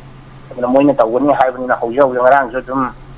ꯅꯦꯁꯅꯦꯜ ꯑꯩꯈꯣꯏꯒꯤ ꯀꯩꯅꯣꯗ ꯃꯦꯗꯤꯌꯥꯗ ꯑꯗꯨꯝ ꯚꯥꯏꯔꯦꯜ ꯑꯣꯏꯔꯤꯁꯤꯅꯦꯕ ꯀꯣꯔꯕꯨꯡꯒꯤ ꯑꯗꯩꯗ ꯍꯦꯛꯇ M16ꯗꯣ ꯄꯥꯏꯔꯒ ꯍꯦꯛꯇ ꯏꯁꯂꯦꯡ ꯂꯦꯡꯒꯣꯏ ꯁꯤꯖꯤꯟꯅꯔꯒ ꯚꯤꯗꯤꯑꯣꯁꯨ ꯃꯣꯏ ꯅꯝꯖꯕ ꯑꯗꯨꯝ ꯊꯥꯗꯣꯔꯛꯏꯁꯤꯅꯤ ꯃꯥꯅꯦ ꯀꯥꯞꯄꯒ ꯑꯗꯨꯝ ꯎꯅꯔꯕ ꯉꯥꯛꯇꯅꯦꯕ ꯏꯌꯥꯝꯕꯀꯣ ꯃꯥꯅꯦ ꯑꯗꯨꯅ ꯌꯥꯝ ꯊꯤꯅ ꯂꯥꯏꯕꯛ ꯃꯩꯇꯩꯒꯤ ꯑꯩꯈꯣꯏꯒꯤ ꯀꯝꯃꯨꯅꯤꯇꯤꯗ ꯃꯣꯏꯅ ꯑꯇꯝꯅꯅ ꯑꯦꯇꯦꯛ ꯇꯧꯔꯛꯄꯁꯤꯗꯤ ꯂꯥꯏꯕꯛ ꯊꯤꯕꯅꯦ ꯑꯗꯨ ꯈꯛ ꯅꯠꯇꯅ NSN ꯑꯐꯕꯗꯤ ꯅꯠꯇꯦ ꯀꯩꯒꯨꯝꯕ ꯅꯣꯏꯒꯤꯗ ꯑꯩꯈꯣꯏ ꯑꯣꯄꯣꯁ ꯇꯧꯕ ꯂꯩꯇꯦ ꯑꯗꯨꯒ ꯑꯩꯒꯤ ꯂꯝ ꯊꯣꯛꯂꯛꯄꯗꯤ ꯌꯥꯔꯣꯏ ꯍꯥꯏꯁꯦ ꯃꯣꯏꯗꯁꯨ ꯋꯥꯔꯅꯤꯡ ꯑꯃꯈꯛꯅꯦꯕ ꯊꯝꯃꯛꯏꯁꯦ ꯄꯨꯟꯅ ꯍꯤꯡꯃꯤꯟꯅꯁꯦ ꯍꯥꯏꯕ꯭ꯔꯥ ꯅꯈꯣꯏ ꯅꯇꯣꯝꯇ ꯍꯤꯡꯒꯦ ꯍꯥꯏꯕ꯭ꯔꯥ ꯑꯗꯨꯒ ꯑꯗꯨꯒ ꯋꯥꯔꯤ ꯁꯥꯟꯅꯒꯗꯧꯔꯦ ꯉꯁꯤ ꯀꯣꯀꯣꯃꯤꯒꯁꯨ ꯀꯔꯤ ꯄꯥꯎꯗꯝ ꯑꯇꯩ ꯂꯩꯕꯒꯦꯁꯨ ꯌꯦꯡꯃꯤꯟꯅꯔꯁꯤ ꯑꯗꯨꯒ ꯑꯔꯣꯏꯕꯗ ꯑꯩꯅ ꯃꯆꯤꯟ ꯀꯌꯥꯝ ꯊꯤ ꯍꯥꯏꯒꯦ ꯉꯍꯥꯟꯒꯤ ꯍꯥꯏꯗꯕꯅꯤ ꯑꯩꯈꯣꯏ ꯁꯤꯗ ꯂꯩꯃꯤꯟꯅꯕ ꯃꯤꯖꯣꯔꯥꯝ ꯃꯆꯥ ꯑꯃꯈꯛ ꯑꯩꯅ ꯁꯨꯇꯤ ꯂꯥꯛꯑꯝꯕ ꯃꯇꯝꯗꯨꯗ ꯃꯩꯇꯩ ꯃꯆꯥ ꯈꯔ ꯂꯩꯍꯧꯔꯤ ꯁ꯭ꯋꯥꯏꯗ ꯑꯁꯥ ꯃꯆꯥ ꯅꯦꯄꯥꯂꯤ ꯃꯆꯥ ꯅꯨꯄꯤꯗ ꯁꯞꯄꯣꯔꯠ ꯇꯧ ꯃꯩꯇꯩꯗ ꯁꯞꯄꯣꯔꯠ ꯇꯧꯗꯨꯅ ꯍꯥꯏꯕ ꯋꯥꯍꯩꯁꯦ ꯑꯩꯅ ꯁꯨꯇꯤ ꯍꯦꯛ ꯍꯜꯂꯛꯄꯒ ꯊꯝꯃꯛꯑꯦꯕ ꯑꯩꯁꯦ ꯅꯨꯡꯉꯥꯏꯇꯦ ꯑꯗꯨ ꯉꯔꯥꯡ ꯆꯠꯈ꯭ꯔꯦ ꯁꯔꯚꯤꯁꯇꯩ ꯂꯣꯏꯔꯒ ꯃꯥꯏ ꯄꯥꯛꯅ ꯆꯥꯛ ꯆꯥꯃꯤꯟꯅꯗꯅ ꯈꯣꯠꯇꯅ ꯇꯧꯔꯒ ꯑꯗꯨꯒ ꯆꯠꯍꯟꯈ꯭ꯔꯦ ꯃꯤꯖꯣꯔꯥꯝꯗ ꯃꯥ ꯌꯧꯈ꯭ꯔꯦ ꯃꯁꯤꯗꯒꯤ ꯇꯧꯔꯒ ꯐ꯭ꯂꯥꯏꯠꯇ ꯄꯥꯏꯈꯤꯕꯅꯦ ꯑꯗꯨꯐꯥꯎꯕꯗꯁꯨ ꯃꯤꯖꯣꯔꯥꯝꯅ ꯑꯩꯈꯣꯏꯗ ꯃꯅꯤꯄꯨꯔꯗ ꯅꯠꯇꯕꯗ ꯑꯩꯈꯣꯏꯅꯗꯤ ꯉꯁꯤꯐꯥꯎꯗ ꯀꯅꯥꯅ ꯆꯨꯝꯕꯅꯣ ꯂꯥꯟꯕꯅꯣ ꯍꯥꯏꯐꯝ ꯊꯣꯛꯄ ꯍꯥꯏꯔꯒꯁꯨ ꯑꯁꯦꯡꯕꯗꯨꯗꯤ ꯁꯤꯅꯤ ꯑꯩꯈꯣꯏꯒꯤ ꯁꯞꯄꯣꯔꯠꯇ ꯂꯩꯌꯨ ꯈꯣꯠꯂꯨ ꯍꯥꯏꯗꯤ ꯏꯆꯤꯟꯁꯤꯅꯕꯨ ꯍꯥꯏꯅꯤꯡꯗꯦ ꯍꯥꯏꯁꯨ ꯍꯥꯏꯔꯣꯏꯕ ꯑꯗꯨꯅ ꯑꯗꯨꯃꯥꯏꯅ ꯏꯁꯇꯥꯞ ꯃꯥꯅꯒ ꯉꯥꯡꯉꯝꯕꯗꯨ ꯌꯥꯝꯅ ꯅꯨꯡꯉꯥꯏꯖꯗꯕꯅꯦ ꯑꯗꯨ ꯃꯥ ꯆꯠꯈꯤꯕ ꯅꯨꯃꯤꯠꯇꯨꯗꯤ ꯑꯩ ꯉꯍꯥꯟꯒꯩ ꯐꯣꯡꯗꯣꯛꯆꯅꯤꯡꯕꯅꯦ ꯑꯗꯨ ꯃꯥ ꯆꯠꯈ꯭ꯔꯤꯉꯩꯗ ꯅꯨꯡꯉꯥꯏꯇꯦꯅ ꯆꯠꯈ꯭ꯔꯦ ꯍꯧꯖꯤꯛꯄꯨꯗꯤ ꯃꯥꯁꯨ ꯃꯥꯏ ꯄꯥꯛꯅ ꯌꯧꯕꯤꯕꯁꯨ ꯑꯣꯏꯔꯁꯅꯨ ꯑꯗꯨꯒ ꯑꯗꯨꯃꯥꯏꯅ ꯐꯣꯡꯗꯣꯛꯑꯝꯃꯦ ꯍꯥꯏꯇꯥꯔꯦꯅꯦ ꯏꯌꯥꯝꯕ ꯁꯤ ꯈꯤꯇꯪ ꯊꯝꯖꯒꯦꯅ ꯇꯧꯖꯔꯛꯄꯅꯤ ꯏꯌꯥꯝꯕ ꯍꯌꯦꯡꯒꯤꯗꯨ ꯃꯥꯏ ꯄꯥꯛꯄꯤꯔꯛꯑꯣ ꯍꯥꯏꯕ ꯋꯥꯐꯝꯁꯤ ꯊꯝꯖꯒꯦ ꯊꯦꯡꯛ ꯌꯨ ꯊꯥꯒꯠꯆꯔꯤ ꯅꯨꯡꯉꯥꯏꯖꯔꯦ ꯊꯧꯔꯝ ꯁꯔꯨꯛ ꯌꯥꯕꯤꯔꯛꯄ ꯑꯩ ꯁꯣꯏꯗꯅ ꯃꯥꯏ ꯄꯥꯛꯆꯔꯛꯀꯦ ꯑꯗꯨꯒ ꯉꯁꯥꯏ ꯁꯦꯛꯁꯄꯤꯌꯔꯅ ꯍꯥꯏꯕꯤꯕꯗꯨꯗ ꯌꯥꯎꯕ ꯑꯃ ꯍꯥꯏꯇꯥꯔꯦ ꯑꯩꯈꯣꯏꯒꯤ ꯄ꯭ꯔꯥꯅꯤ ꯁ꯭ꯇꯣꯔꯤ ꯌꯥꯎꯔꯤꯁꯦ ꯄ꯭ꯔꯥꯅꯤ ꯁ꯭ꯇꯣꯔꯤꯁꯤ ꯑꯩꯈꯣꯏꯒꯤ ꯅꯍꯥꯟꯋꯥꯏ ꯄꯨꯁꯄꯔꯥꯅꯤ ꯍꯣꯏ ꯑꯩꯈꯣꯏ ꯃꯌꯥꯝ ꯏꯁꯩꯒ ꯇꯧꯕ ꯑꯩꯈꯣꯏꯒꯤ ꯋꯥꯕꯒꯥꯏꯒꯤ ꯆꯤꯟꯗ꯭ꯔꯦꯜ ꯑꯥꯔꯇꯤꯁ ꯑꯦꯁꯣꯁꯤꯌꯦꯁꯟ ꯍꯥꯏꯗꯅ ꯑꯣꯖꯥ ꯏꯕꯨꯆꯧꯅ ꯇꯧꯕ ꯃꯗꯨꯒꯤ ꯏꯁꯩꯒꯤ ꯇꯤꯝꯗ ꯌꯥꯎꯕ ꯍꯥꯏꯕ ꯇꯥꯔꯦ ꯄꯥꯝꯖꯗꯦꯅꯦ ꯑꯩꯗꯤ ꯑꯃꯨꯕ ꯖꯥꯠꯁꯦ ꯀꯥꯏꯅ ꯍꯥꯏꯕ ꯑꯩꯈꯣꯏꯒꯤ ꯑꯔꯤꯕ ꯏꯁꯩꯗꯨ madu sei du mana sa he mana sa ka ein khong nei keyboard su khong e sei ju sakpa ai gi keno se hai tare aduga call ama so lai ai call su pai ke chage aduga praneshwari se ai ga sang na hai tare mana class khara angang ori nge ge hai tare ai gi lengba da ga tong na sanar ko angang yam nungsi ba hai ba tai aduga suddenly khangau smani strogi singum da lei hai ba simak ai khangde aduga khoi sum tam na gi ban hai tare ko ne hindi sei yam na kan ko ne tawri nge matam du da pulam bani aduga hindi sei je dak thingi ba de khoi si taseng har kan da khoi je lep ki ban hai tare pun ba si pura lep khre 2004 adai du da gi di khoi lep ki ban ne da mai taw da na dona ngasidi aduna mai pak laba aduma isro gi da yauba officer amasu ni na khangjaba yam nungai thank you so much thagachari aduga ngasai gi Shakespeare na haiba da mi matak ulhoge na tawni first ihan hanba kuki nupa maga aduga ikoi gi maitei gi nupa maga itara khangnaba kuki gi nupa simamina Dr. T Tombing a cookie and Dr. Yengkhom Zilangamba pulap moini pulagani se lady se I unjari se screen da kari no hai ka da makhoi ni sin kari hai ge da akhoi gi manipuri hojik ori ba phibam sida both side ne tar mai gi side te bu di dum khoi gi gano se hai ba piece se dum hai ba yawi ko aduga cookie gi person aduga personality ama da gi hai ba tare ni hai ra ga di piece pa min hai rak pa se masini an mani hai tare masi matang mayam da sumu chabani thoido hendona masi social media da hoji am kana mapal gi da ga yam kana hainari da in Strip-Town, Manipur, Kuki and Meitei academician make a joint appeal for peace na Harris. Masini. Ai si usaning na tawag jam ni mathang call lai call lo ka chage. Hello. Hello. Mingalay phone ga taw pisi. Ai kai samthung de gisni ti. Taram lok chari tapiu kare ha meaning. Wa phone te thamdani ba. Haibiu. Sar gisu hayeng ana ba operation tongni hare ado nini hungi dang di potharaga. Hoi. Ado isa da kan khal la boina program du tawi ba pam te bo khoina. Funny. Hoi. Amana koi sandren chine a. Ye thagi lebak yo gi base. Hoi. Masai prime minister gi thamui da kai phorong ga de gi nung tanga khangjaning wa khise. Phorong du kai kidan khana janing wa ado ye. Ma hai bi di sei ma sa khra yaw gi ba do. aduna ma si mai thamui da nungai rom ga da nungai da khoi diam nungai jari ba mai ting ga sa moi na hoi adu ma si khan nungai rom ga da nungai da prime minister phaurum ga da thamui de gi hoi si minister ga governor ga budi nungai ba phong dukhe ko hoi the prime minister gi mot abata di khangjaning da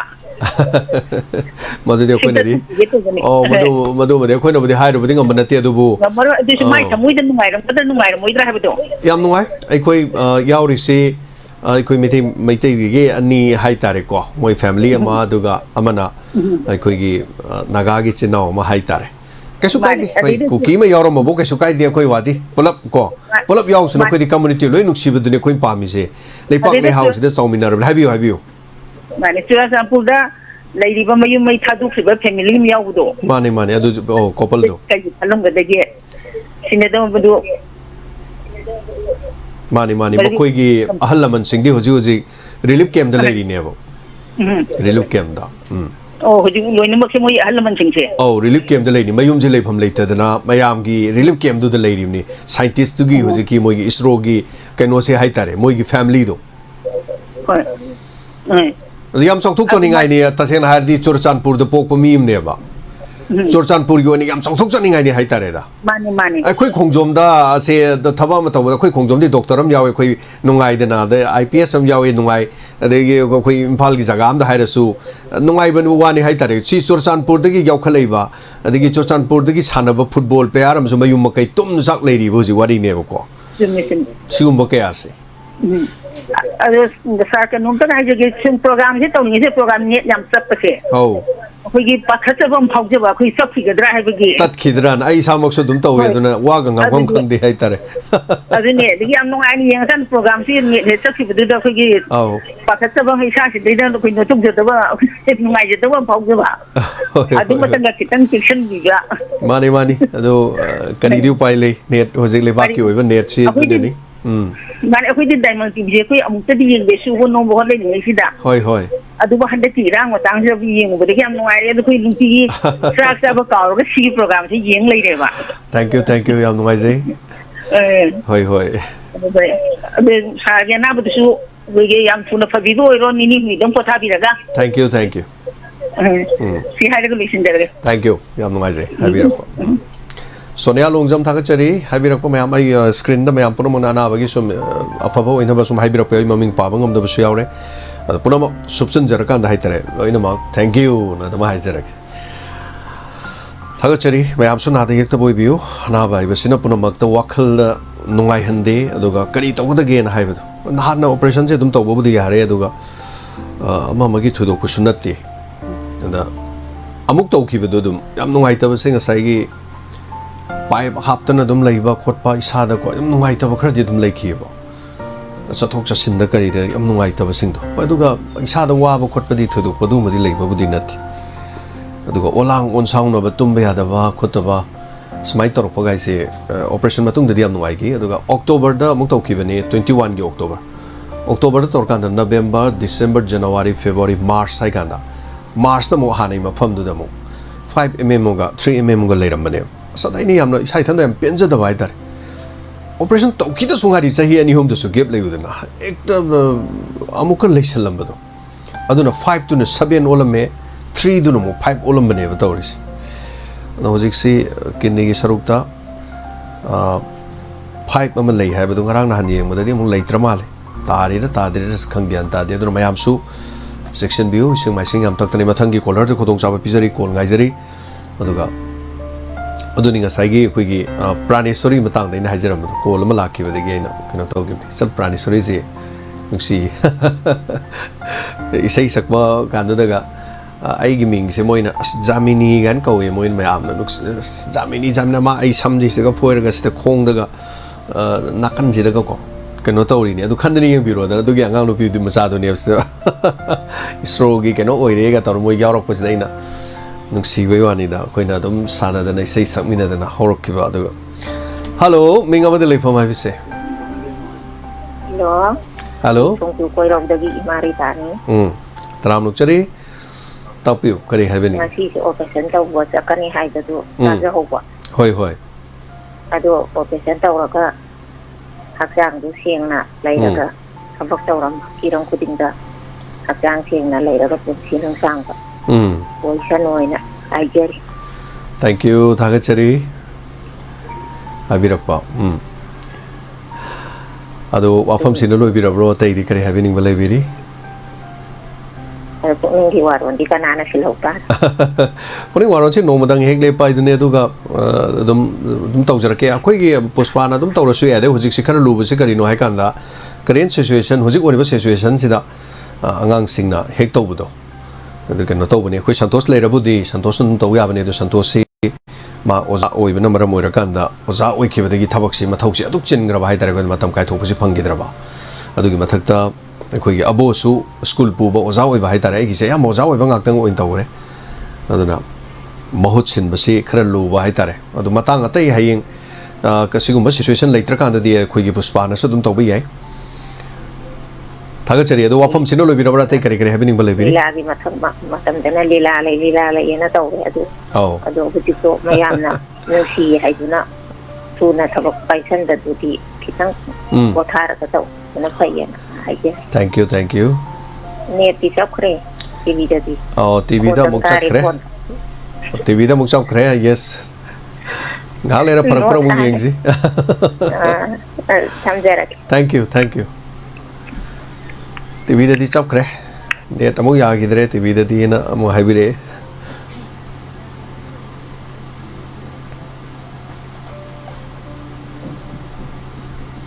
aduga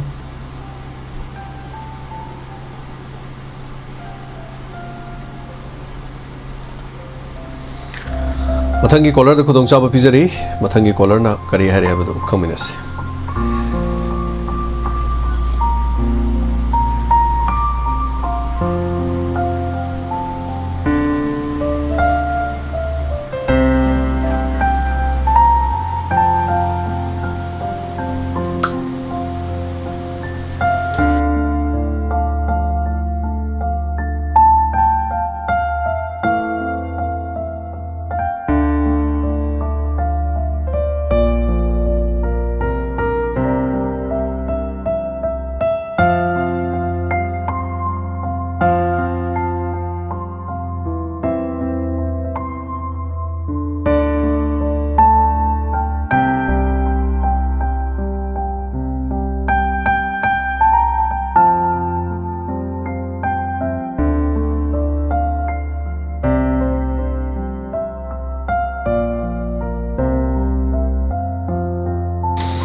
Ramnokchari Punomapu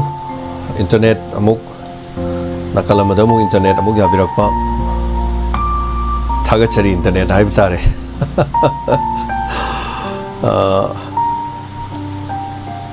Call Tobiraksi Punamak Sarugabisi Undominasi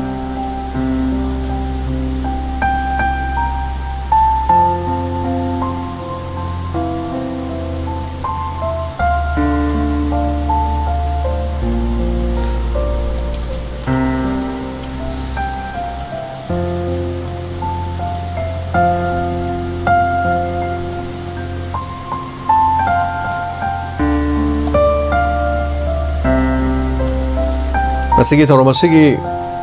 ISCOM de yengbiri bising soider magi channel amug yabiram gane na thajare aduga saruga biraksi phongdok pise dom Hello Mingalai phonga tapiu Uruptagi Ruksana Taram Noksari Ruksana Kamdo birige hujiksibo irang sina karamba kamdori kamai to birige Ruksana hujiksibo Irang sida yamuare yang kita dapat petokpa becanang sagi tan bagi yang sunat ramina anna bagi yang ora dia muari jat ni ta auji sawa loin mayuk ngare kanggo pani girang si kada nem thadi nem babudi nem tha dum mapung phana nem thrak na paradi koi loin mak nungai baidu tang tu lai ta baidu oira dan koi tani khoina ni jari si koi ba sembi ba mapuda amtang in na tap na laika ta na hana gum na lehan ba si tani khoi ni jari si ana ye gaur pa si wai laita lair ba media wa bam oinare ana nungaite awaba piba haiba tare ni ko mani awaba piba doi aduga senthok lambi aduga tongan ba khoigi lalon itik kitasu yamna khudong chadaba haiba tare halita punamakse adu khoigi kanglup ama keno da haitare khoigi maitei ga cookie ga oiraga su haitare ne ko isana atopa community mo oijaraga su sai theng de dum chamana phangi haitare ne ko phangi anyway sumane abiwa ma phangi hoi manipur si inari ba koi masen si sinaraga nungai ba idu oirak tawri mi sinadra dikrai nungai rudon mani am sungra ba pham ni koi di koi maitai ga koi ga si koi wang ma lai ne ba lai na bas dai koi di yamna nungsina na lai na ra e han dai su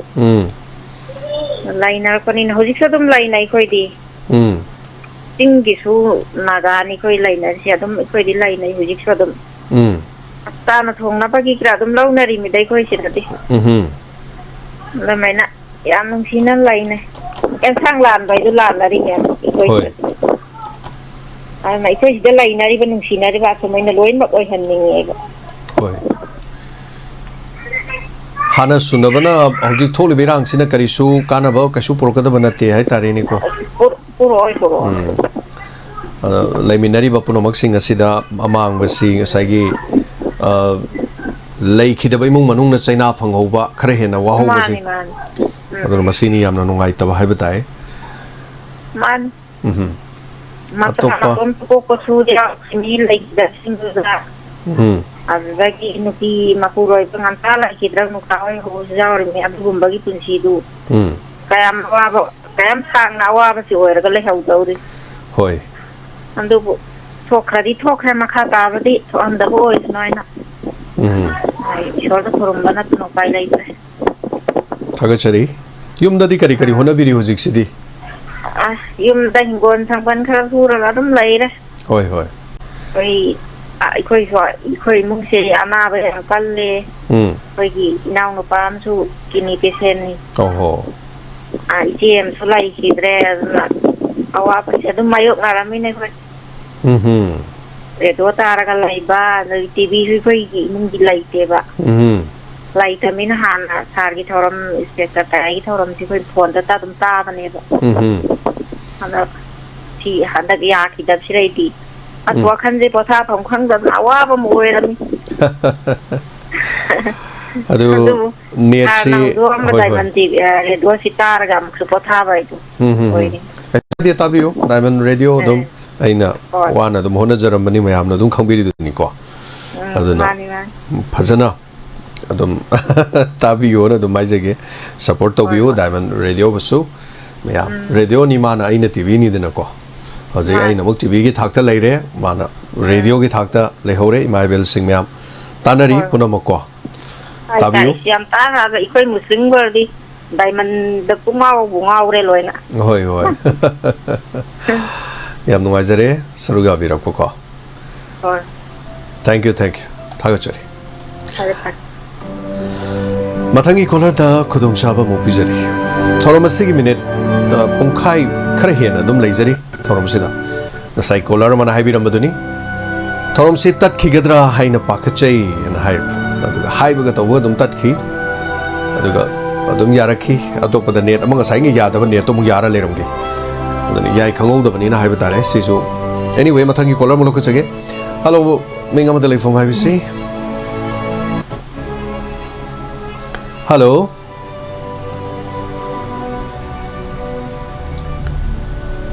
hello ise call si tana daba male amuk hana hello oh tajare oh ay ha mama ko ipawi kai kum na bo sari taram lo sari che hayeng pagi operation je hayeng ni ko hoi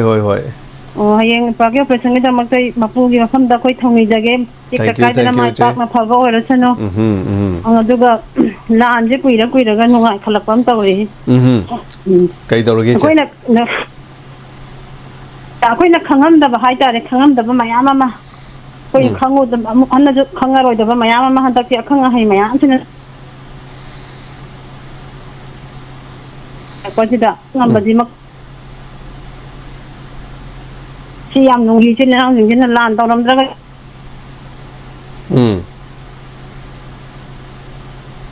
panghan bibidi muk thagat lage adagi koi isin na koi gi lai diba puna mak punjan na de haraga jo koi khana yam bi punjan na dai banda ki matang sida sigi da mak jo koi hara wa nunga ba phongtok chai moi da koi na koi gumba koi mayam de punjan han babin da mo yu than na thagat ke si mangare koi hai do je aduga akoi gi chandan 3 tha pada koi mai tai mata yaw bo ji ati hara wa nunga ba phongtok chari hoi aduga ipagi da mata koi kai gumba ang ta mateng pang bangam de aduga akoi mafam ji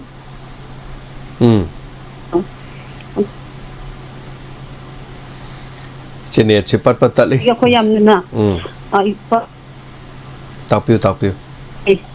koi matang chaba kan da la ga mateng adum tawrage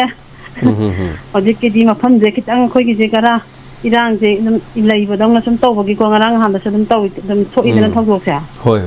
aduna ipagi dam da koi soda kan na thong ni jage hasin matang haijaramge thank you che ado wahi aduna dum pele hai tare thank you che thoidok pa hai tare sorna hai batai ko tai bang mapuna aina sum health ke insurance sama sum yaujab ni insurance na dum cover se taw hai batare sel thum gi thoidok pa mayam dagi mateng na chingba ai thoina i lojade aduga hari basi hai tare mayam no wahi na haibirok pudo madu ne hena nungai jare aduna insurance am lebni insurance na dum cover taw hai batare bi la ko hum phau mari phau manung du di dum cover taw bani na adum hai batare sima amabore punamakse thagachari mathangi kolar mamlo khachage hello minga ma delai form ibc hello sir ai leidane sir tapiyo sir aham maktada sir amadi koigi Diamondtv viewers khuding makpo aham maktada lapna khoramjari sir aina sum ai pungning gi oiba ngasi di phongdok cherage na tawjara hoi koigi mamit nama ngang kano tawba sokpudo sana thoy abdusa adugi angang do koigi khuding mak hai tare mayam sum khat mayam changa sum mating pangning basa do koi bios mayam su library adum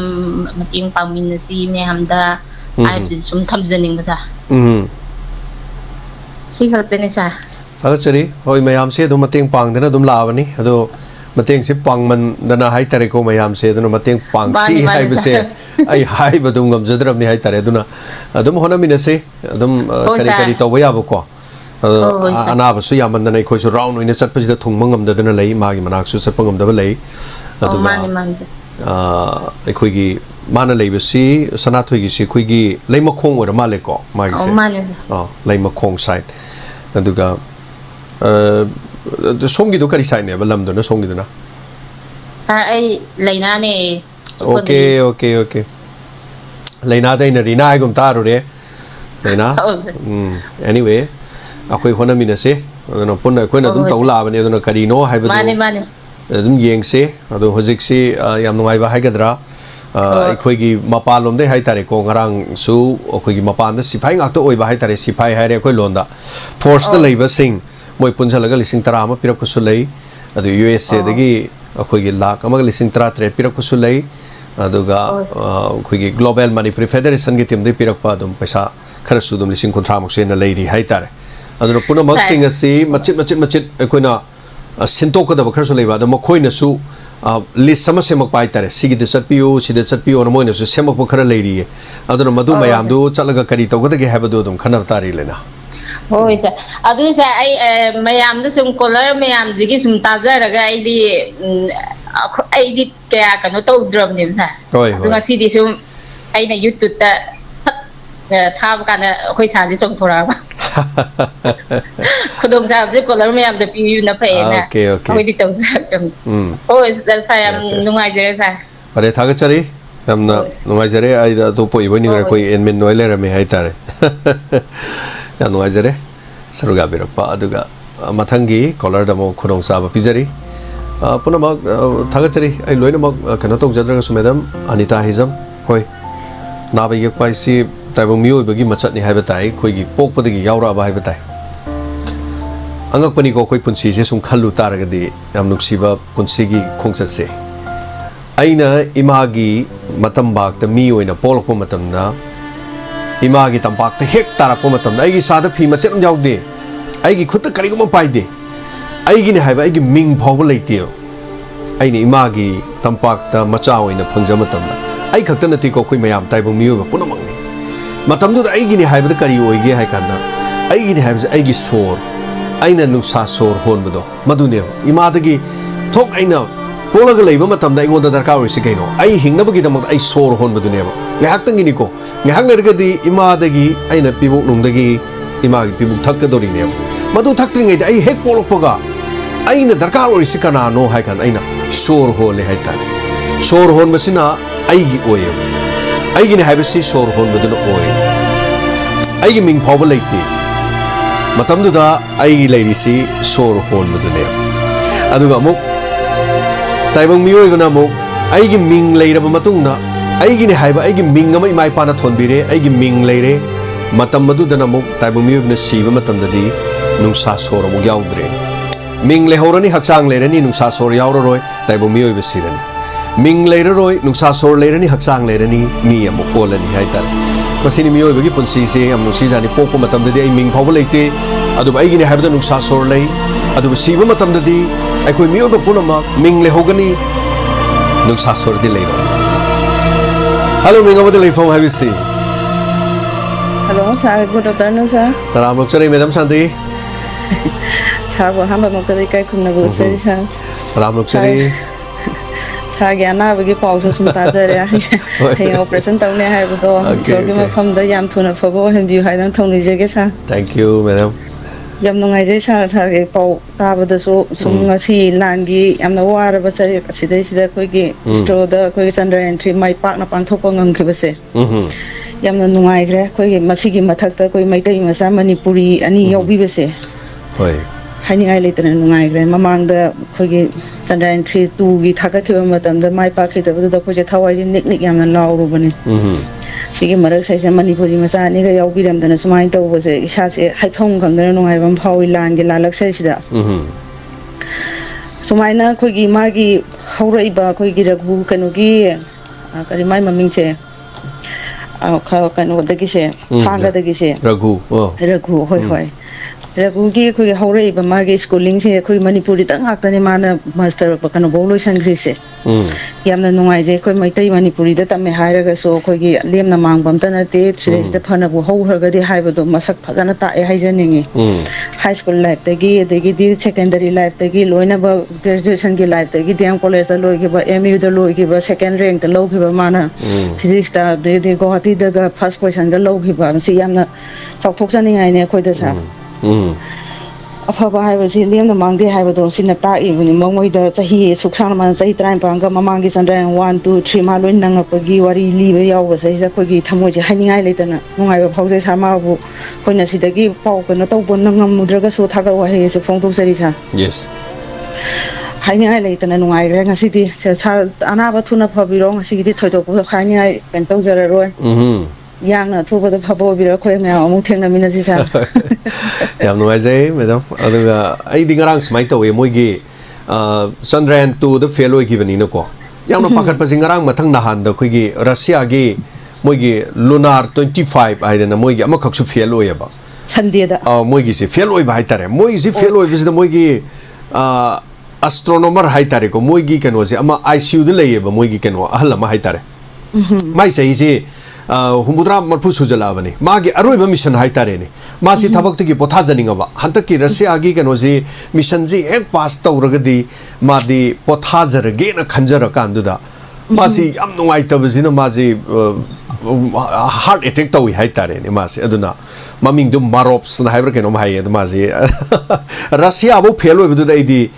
ꯏꯟꯗꯤꯌꯥꯁꯤꯕꯨ ꯍꯟꯗꯛ ꯑꯃꯨꯛ ꯀꯥꯏꯔꯗꯤ ꯃꯤꯍꯨꯟꯒ ꯇꯤꯡ ꯇꯤꯡ ꯇꯤꯡ ꯇꯤꯡ ꯇꯤꯡ ꯇꯤꯡ ꯂꯥꯎꯏ ꯍꯥꯏꯇꯥꯔꯦ ꯑꯗꯨ ꯌꯥꯝ ꯅꯨꯡꯉꯥꯏꯕ ꯑꯃꯗꯤ ꯍꯥꯏꯕ ꯇꯥꯏ ꯌꯥꯝ ꯆꯥꯎꯊꯣꯛꯆꯕꯗꯤ ꯌꯦꯁ ꯑꯗꯨꯅ ꯍꯥꯏꯕꯤꯌꯨ ꯏꯟꯗꯤꯌꯥꯅꯒ ꯑꯩꯈꯣꯏꯒꯤ ꯈꯥ ꯊꯪꯕ ꯄꯣꯜꯗꯒ ꯊꯝꯕ ꯉꯝꯈꯤꯕꯁꯦ ꯈ꯭ꯋꯥꯏ ꯐꯥꯔꯁꯅꯤ ꯀ ꯍꯥꯏꯕꯤꯕꯁꯦ ꯃꯗꯨꯅ ꯑꯍꯥꯟꯕꯅꯤ ꯌꯥꯝꯅ ꯅꯨꯡꯉꯥꯏꯈ꯭ꯔꯦ ꯑꯩꯈꯣꯏꯒꯤ ꯃꯌꯥꯝꯒꯤ ꯄ꯭ꯔꯤꯊꯤꯕꯤ ꯃꯌꯥꯝ ꯃꯥꯡꯗ ꯆꯥꯎꯊꯣꯛꯆꯅꯤꯡꯉꯥꯏ ꯑꯣꯏꯕ ꯍꯥꯏꯇꯥꯔꯦꯅꯦ ꯍꯣꯏ ꯍꯣꯏ ꯁꯤ ꯃꯔꯛꯁꯤꯗꯩꯁꯤꯗ ꯃꯅꯤꯄꯨꯔꯗꯒꯤ ꯃꯆꯥꯒ ꯁꯨꯃꯥꯏꯅꯒ ꯌꯥꯎꯏꯒ ꯍꯥꯏꯕꯁꯦ ꯑꯩꯈꯣꯏꯒꯤ ꯁꯛ ꯇꯥꯛꯄꯤꯕꯁꯦ ꯁꯨꯃꯥꯏꯅ ꯑꯐꯕ ꯃꯇꯥꯡ ꯂꯥꯛꯄꯁꯤꯗꯁꯨ ꯈꯤꯇꯪ ꯑꯩꯈꯣꯏ ꯄ꯭ꯔꯥꯏꯝ ꯃꯤꯅꯤꯁꯇꯔ ꯍꯣꯏ ꯀꯩ ꯍꯣꯏ ꯃꯌꯥꯝꯁꯤꯅꯁꯨ ꯁꯨꯃꯥꯏꯅ ꯁꯥꯏꯟꯇꯤꯁ ꯑꯣꯏꯕꯗ ꯗꯣꯛꯇꯔ ꯐꯪꯕꯗ ꯁꯨꯃꯥꯏꯅ ꯇꯧꯕ ꯌꯥꯎꯏ ꯀꯥꯏꯅ ꯃꯅꯤꯄꯨꯔꯁꯤꯁꯨ ꯈꯤꯇꯪ ꯑꯩꯈꯣꯏꯒꯤ ꯁꯥꯏꯠꯇꯒꯤꯀꯣ ꯈꯤꯇꯪ ꯊꯥꯒꯠ ꯋꯥꯍꯩꯒꯁꯨ ꯄꯟꯕꯤꯔꯛꯄꯒꯁꯨ ꯄꯥꯝꯖꯩꯌꯦ ꯑꯩꯈꯣꯏꯁꯦ ꯍꯣꯏ ꯍꯣꯏ ꯌꯥꯝ ꯅꯨꯡꯉꯥꯏꯖꯩ ꯁꯨꯝ ꯑꯗꯨꯅ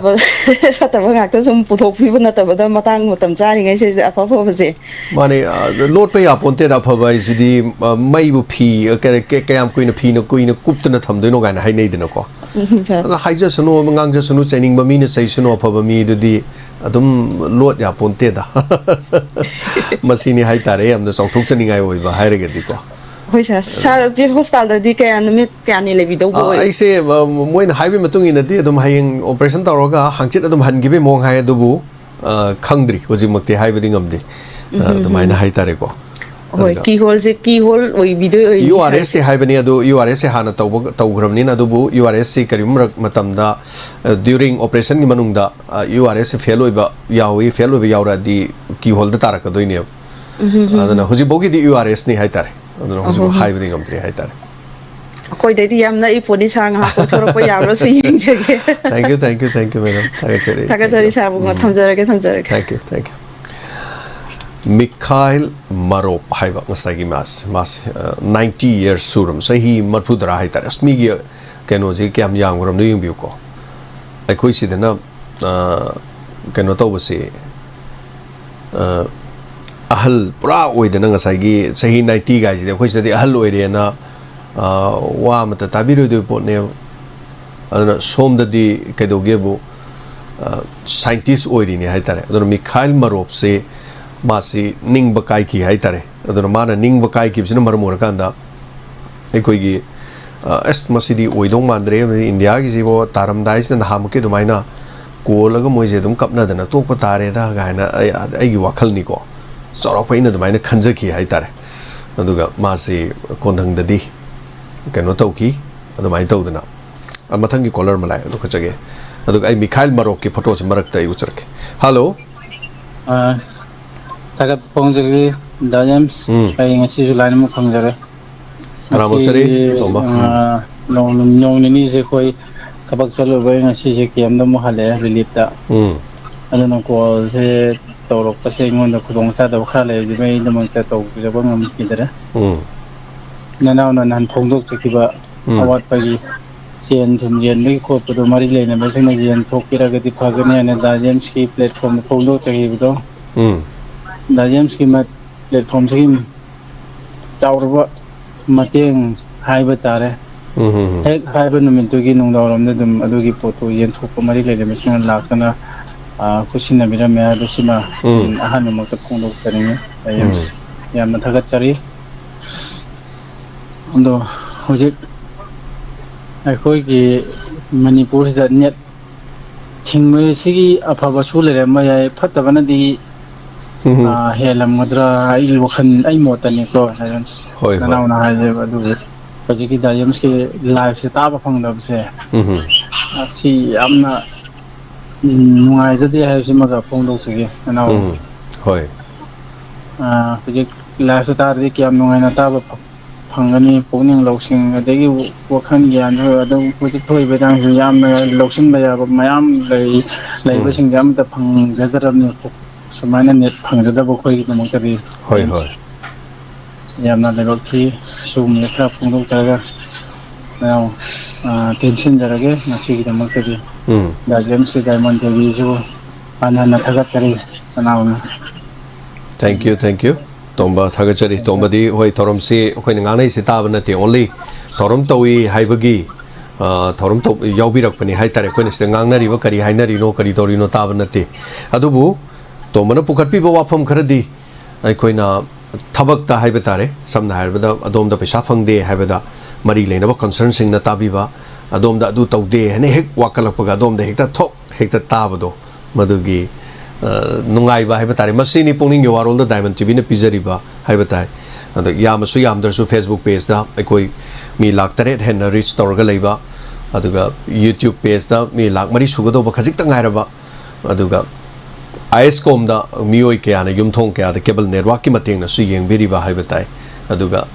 ꯅꯦꯠ ꯌꯥꯔꯒꯗꯤ ꯑꯗꯨꯝ ꯑꯩꯈꯣꯏꯒꯤ ꯊꯧꯔꯝꯁꯤ ꯈꯨꯠꯁꯦꯝ ꯂꯥꯏꯚꯇꯁꯨ ꯈꯨꯠꯁꯦꯝ ꯔꯦꯗꯤꯑꯣ ꯑꯦꯞꯇ ꯊꯧꯔꯝ ꯑꯁꯦ ꯃꯥꯂꯦꯝ ꯁꯤꯟꯕ ꯊꯨꯡꯅ ꯇꯥꯕꯒꯤ ꯈꯨꯗꯣꯡꯆꯥꯕꯗꯨ ꯂꯩ ꯑꯗꯨꯅ ꯊꯥꯒꯠꯆꯔꯤ ꯇꯣꯝꯕ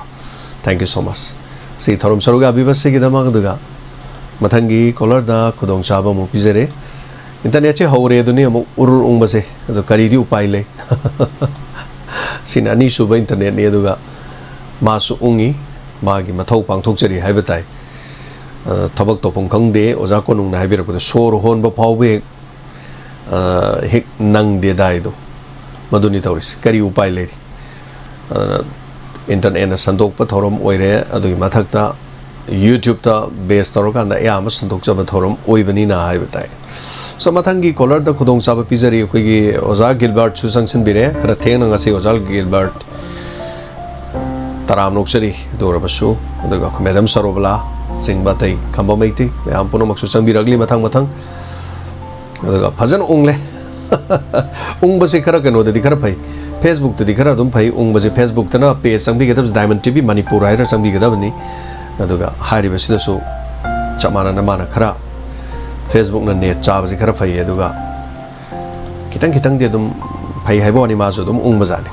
aga chari ana mathangi call ngaijari thorom sigi minute ngasi chapchana dum haujakibani thorom se internet na khara marak tapan ma pijaraga su minute kun ngama thoi ni thoi thorom sigi dum legjari lengsin birak sar khamba thasari phongdok pise dom su dom gi puning gi warol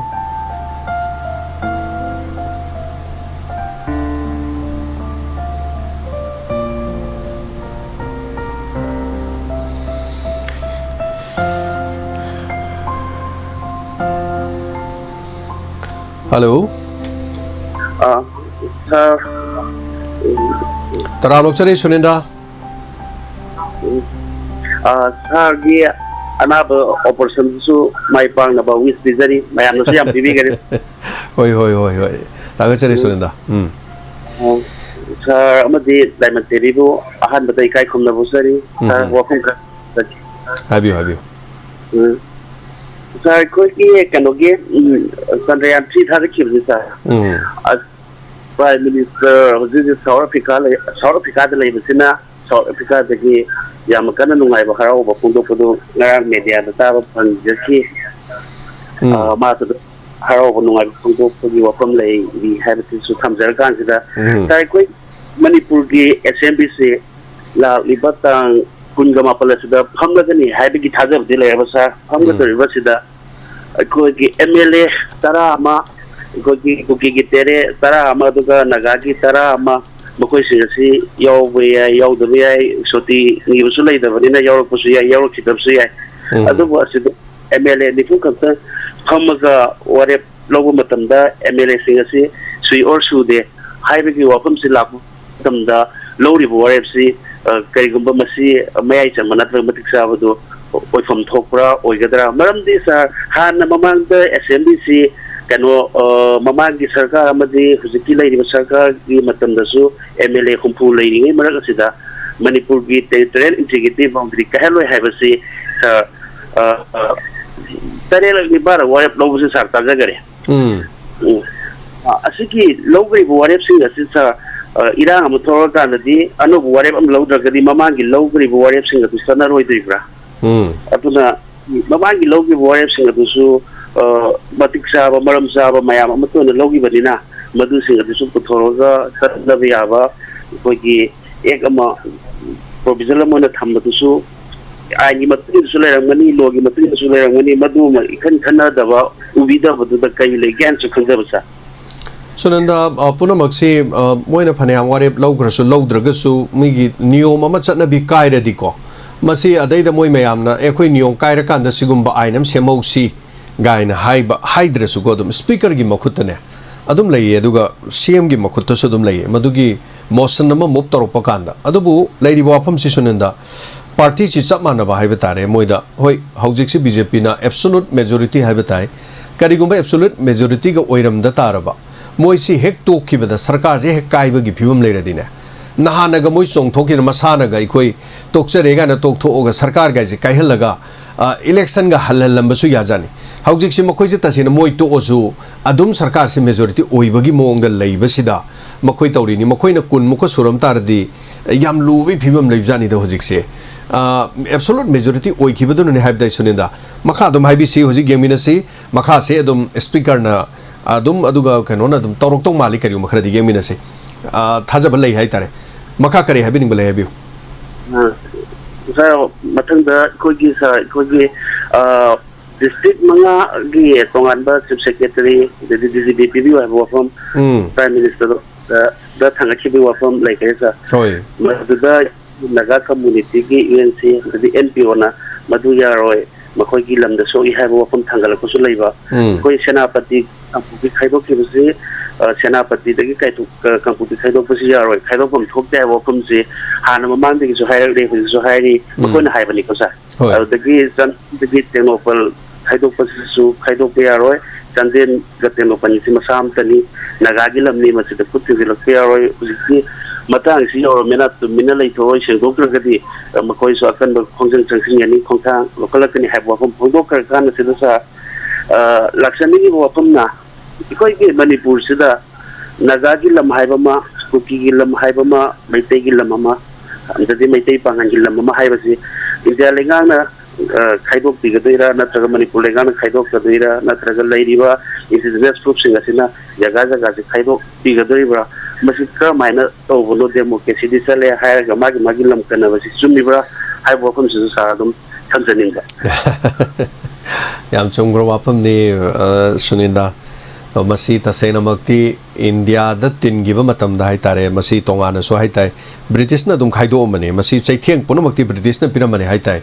British na Piramba, Aikoisi, Mana Kukini, Mana Nagani, Aduga, Nakoi, Maitini, and a Kaido Mase Masigi, Quaidi gets over, Swivni Habitai. India, Pakistan gets Alam died, the Kaido Tamamiduni, and the Punamaxi. Quiggy colonialism, than a lady saving in car, a quiggy Punamak me, Makada, Polo, Lado by I don't know, Masida Kaido Maduni, Hoi Maduki on Thomas, a hope with the Budigay, and the India, the Mupula Kanda, so quite Parsi state and a Kaido Kanda, a Quisi Tongan, Bobot de Pea, the Badu, the way the Bahibagi and Omsum lady, Wapam Sida Haitare, and Hana, Togi head of the Moina Torum Beya, but do not, I hope with a Quisi, no, the Hindu Nina, Hindu, dear Quigamane. Noi Vaisnavini, Quaka, Punmani, Noi di General Oidoni, Noi Nakaidogi, can Oidon, a quite Hana, don't settle trap oid of a neighbor. A quima pumpsy, a queen lady sit hanging a sing but plain native. चिंगदगी लायरप चिंगजुम मखोंग चिंगोंग द ताबगुमने बे खोइसे चिंगोंग की प्लेन ओइब मफम द खर लेगिद खोइसे प्लेन अना खाइदोग लेइरिबा चिंग मयाम सिगी प्लेन ओइब मचेति खजि खतनी अदुन मफम दुदे खोइसे दुमाइना तौर लेजकी बवानी अदो अहोबदा अखोइगी सोइगिबदुना नि हाइबा ताइ अदु सोइगिबसे सेमतो ओकांदा थमम देबा थमम दबदुन ngasi masi thoknanabagi da matam ju sangman gidana ngasi di khudong sa bache adom da lorokpani chomi sunindana habirido manipur gi leibak si manipur sarkar gi oitargadi sarkar na lepkadabra community singna moi gi na khoi gi ni sina khoi gi ni se lepkadabra habani aseng madi lam puno mai ji sarkar gi ngak to oigadongni madugi niyom do ahobudagi chalhodabadu ngasi di puno maksi soirei ni aitare sunda to powafam kari habini balebire sa amataga thambi sa koti sa gang si Remal haiba man pudala ambi wafa mata jagi bisa hoi sara so hara dum asum babu asum bana dum khana kani maina pi na ko ada ken lam kan haib siyaw kis aduna hujil lai ba pura sidu sa man masi koi manipur da satri ngai sida baroina singilam singa sida lak bam matam sida sik ma ko gi ngang Sekarang lagi dalam Manipur sat matam masida maitai hayam sidi yamna sathiba atu koi nongai paiba kusuka kyam paiba atu gami bu hat tupa dupi simbu namsa namden ba atu kum yam tamthiba jati emo ne khalui atu mana makum adu dagi Manipur dala kum matam da ma ki family sinda ma ki laki ba aru bu apum kaya ma adu dagi ma ki masa simbu ma ki mamana ba friends circle sinda bu na kai ko mana Manipur satchaga halaki dam targadi eksin dina ba haibin wakum kaya ma sinarami haibira mi haiba hunsulai adu ka mana sa singilam da chalo ga tangai pa ma si na suyare hinga suyare khalaga ikoi gi Manipur gi Bisempur district secretary district da changlaga ikoi mai tai sing barwana ko gi lajen nai ku jasi mayam si unara matu sa ma gi thamoi da se na ma gi thamoi da pau bo pungdo ki do yamna nungai ba ma so sum ba ma su khalima na tsena sa tavi ko sa taji iko kano cable ki do no okay yes cable na ni have you adul sir mana haidi ki bada ikoi Manipur ki pogi be isu se mai tai sualan te mai tai singdi kai gumbe militar kha amataga su tauna ba kulai pai ba kulunga pa hai se hana plan ogala ki banate aduga makoi di lala si latne am khang banate lala si thogali si immigrant ilu kanoki migrant da degi kuki militant sing asina su da lega makoi nongmai kaya ma pai raga khangau da praja si nongmai kapsul laga ju mai thaba misam kaya hatpa amadi sab kaya man nang hando en le me mai te gi usen chawba ministry labor mate pang bi wakan da sab chana le mi adu man jung jawra chala matunda hairi wafam sing ati India tana malengi thakta wafam si soidna mayam da sum base khongdo kani haiba wafam si sar mana nga mai se na mata na haji wafam do Manipur gi oina koi shanti purna lambi da kwai di chawba aphaba lambi ma lakni hana lose ha wafam se mu thamja gi sa Thagachari sunanda ichinaugi wari sanaringai gi siguma tanja sida haibtare internet chu mo khana yakidre yam no ajere ichinau khaktagi tok ta leire haitare hujik se sunanda hai program this kano to ni ko sunanda haying di ai sigi timing se ai operation manung adum tarani sigi matam manung haibtare ko anyway amabure Sandok sa thorom sida internet ki amna makapon ba thorom ama oibanina koina sandok sa basida apan bo ere ngasi di internet ani oxygen aziriba internet line ani haitare amada su bera tokselakpa amada su chamana in the same time bera tokselakpa haibatare kodong chada basi khara thole soninda duna hojik lari wafam si ngasai na haibdu koi Reman haibani masi mana Manipur da lakpa matamda Manipur gi oiriba situation khara jima ujaba matamda akoi yamna tamthiba adagi yamna gano toba nena mana khalui adubu Manipur da lere mi simaitai na lalamdre na haibani hojikti social media sing da so ekoina lanba landabu yuanati ngarangai sodum uri duni mokoi makote M16 pari duni M16 ji police na paibanati aduga M16 haiba pochi kanana paige haibase adun M16 direct paira kanda M16 paina ꯑꯩꯈꯣꯏ ꯅꯣꯡꯃꯩ ꯀꯥꯞꯁꯤꯜꯂꯛꯏꯗꯨꯅꯤ ꯑꯗꯨꯒ ꯃꯗꯨꯒꯤ ꯈꯨꯗꯣꯡ ꯆꯥꯗꯕ ꯑꯗꯨꯝ ꯂꯩꯔꯤꯕꯗꯨꯅꯤ ꯍꯥꯏꯖꯔꯤꯕ ꯃꯁꯤ ꯏꯟꯇꯔꯅꯦꯠꯇ ꯀꯔꯤꯗ ꯑꯗꯨꯝ ꯂꯣꯏꯅꯃꯛ ꯃꯣꯏꯅ ꯚꯤꯗꯤꯑꯣ ꯑꯗꯨꯝ ꯊꯥꯒꯠꯂꯦ ꯄꯨꯝꯅꯃꯛꯁꯦ ꯂꯣꯏꯅꯃꯛ ꯑꯗꯨ ꯃꯁꯤ ꯈꯛꯇꯁꯨ ꯅꯠꯇꯅ ꯑꯩꯈꯣꯏ ꯃꯈꯣꯏꯅ ꯊꯤꯖꯤꯟꯕ ꯂꯥꯛꯄ ꯃꯇꯝꯗꯁꯨ ꯑꯇꯩ ꯑꯇꯩꯒꯤ ꯃꯐꯝꯁꯤꯡꯗ ꯀꯗꯥꯏꯋꯥꯏꯗ ꯄꯩꯁꯥ ꯊꯠꯂꯤ ꯀꯗꯥꯏꯋꯥꯏꯗ ꯄꯩꯁꯥ ꯈꯥꯏ ꯀꯔꯝꯕ ꯃꯐꯝꯗ ꯃꯅꯤꯄꯨꯔꯗꯒꯤ ꯂꯥꯛꯏꯕ ꯒꯥꯔꯤꯁꯤꯡꯁꯤꯗ ꯀꯔꯝꯕ ꯃꯤꯅ ꯄꯩꯁꯥ ꯂꯧꯏ ꯀꯔꯝꯕ ꯃꯤꯅ ꯄꯩꯁꯥ ꯈꯥꯏꯔꯤꯒꯦ ꯒꯥꯏꯁꯦ ꯃꯣꯏ ꯈꯔ ꯃꯨꯟꯅ ꯑꯗꯨꯝ ꯈꯪꯕꯤꯔꯝꯃꯗꯤ ꯌꯥꯝ ꯅꯨꯡꯉꯥꯏꯗꯧꯖꯥꯠꯅꯤ ꯑꯩꯈꯣꯏ ꯁꯤꯗ ꯇꯧꯔꯤꯁꯤꯗꯤ ꯑꯉꯛꯄꯅꯤ ꯍꯥꯏꯇꯥꯔꯦꯅꯦ ꯁꯨꯅꯤꯟꯗꯀꯣ ꯃꯥꯅꯤ ꯑꯗꯨꯅ ꯃꯁꯤ ꯈꯔ ꯃꯨꯟꯅꯕ ꯑꯗꯨꯝ ꯈꯪꯕꯤꯁꯅꯨ ꯍꯥꯏꯁꯤꯅꯤ ꯃꯁꯤ ꯀꯨꯏꯔꯀꯥꯟꯗ ꯅꯩꯔꯀꯥꯟꯗ ꯊꯣꯛꯂꯛꯈꯤꯅꯤ ꯑꯁꯦꯡꯕ ꯄꯨꯝꯅꯃꯛꯁꯤ ꯀꯔꯤꯅೋ ꯑꯗꯨ ꯀꯔꯝꯍꯥꯏꯅ ꯇꯧꯕꯅೋ ꯍꯥꯏꯕꯁꯤ ꯑꯁꯦꯡꯕꯁꯤꯡꯁꯤ ꯄꯨꯝꯅꯃꯛ ꯂꯣꯏꯅ ꯈꯪꯉꯛꯈꯤನಿ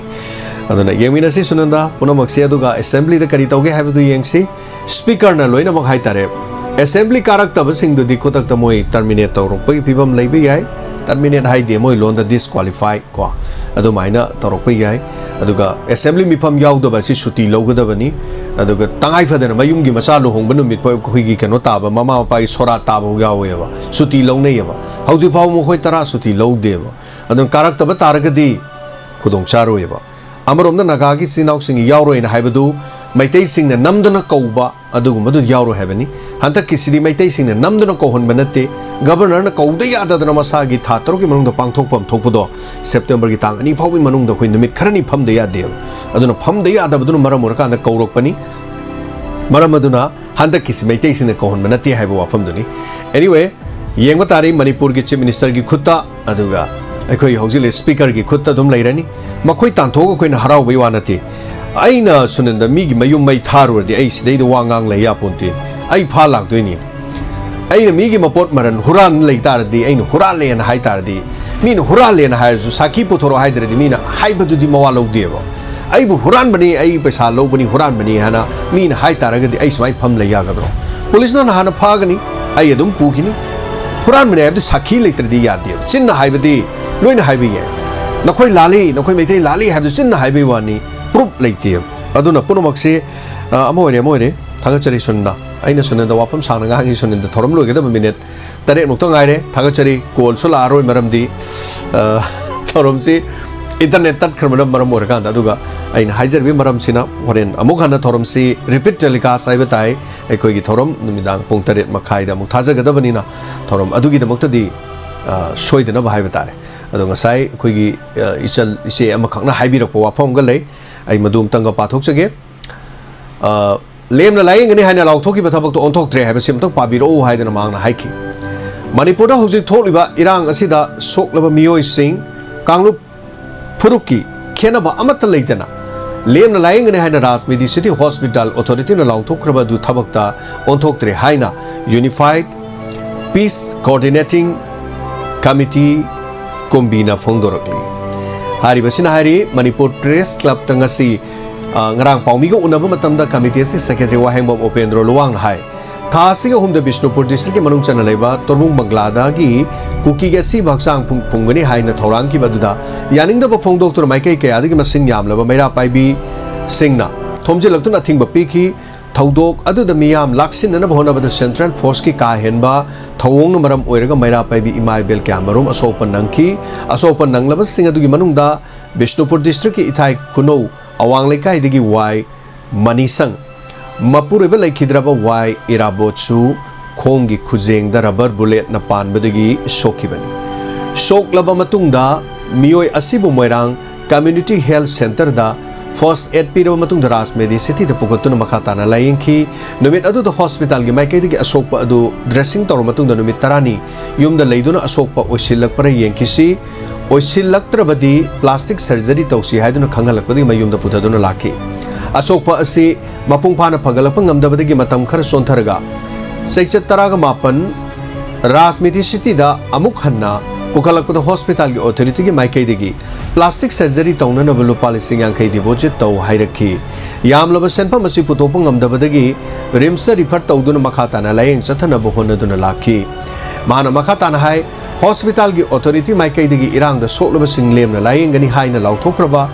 asumna se logani hai base laibak thibani matung tarakpada hospital asina lauthoki bo wapam ngaktuna layeng magi thabak paikhatlu haiki nakalamoromda Toliba irang asin maram orga soklaba sing Rajmedi City hidak langthak yauna lemna ana laying duna lakli adum oinamak hospital asigi discharge tawduna puthakrabasing normal patient ama oina lawi haina hospital asigi medical superintendent Dr. Aribam Ibotombi na sengdorokli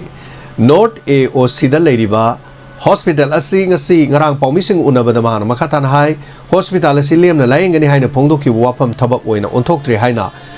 United Peace Coordinating Committee kumbina phongdoli wafam asi laibak thibani tha asigi ahumda torbung da thokiba laibak thiba thongdok da sokpani haiba pukalaki ba manisang kaubi mera paibi ama makong da sokpadagi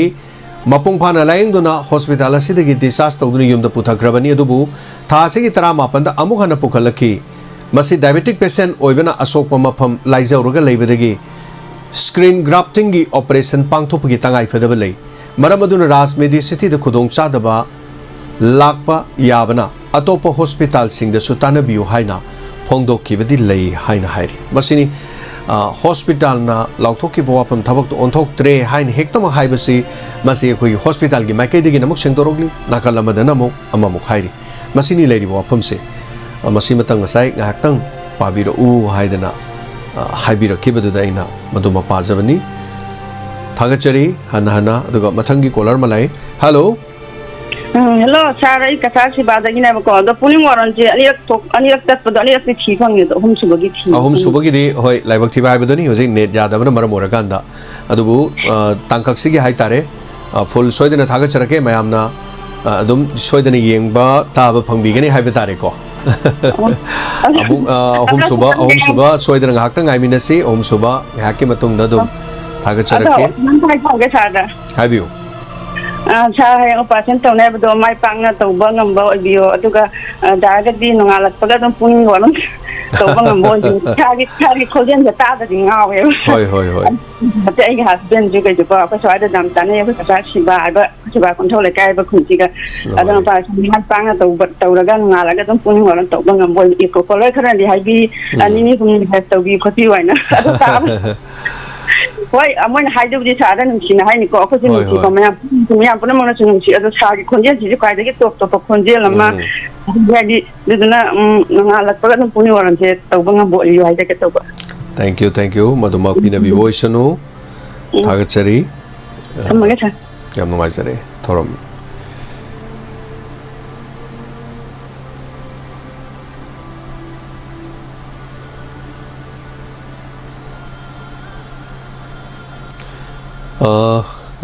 Gandhi Kolkata degi Gandhi Oza Gandhi thagachari Oza Gandhi ne lupa chonga mateng pangbirakpa te khoi anaba thabak thorom sing satpada yaubiu haidana Oza Gandhi na haibirakpa sigidama thagachari lupa chonga pangbirakpa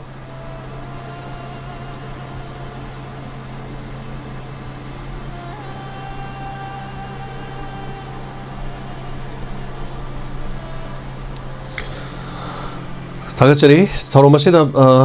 internet jadabana ngahtang haibetare technical error dagi agi saktam thon mangam jadre sigida muthu sunga pigani hanana thagachari ngasigi thorom da yaubiramba mayam aduga live ta lebiram mayam punamangna haibirakpa asigidama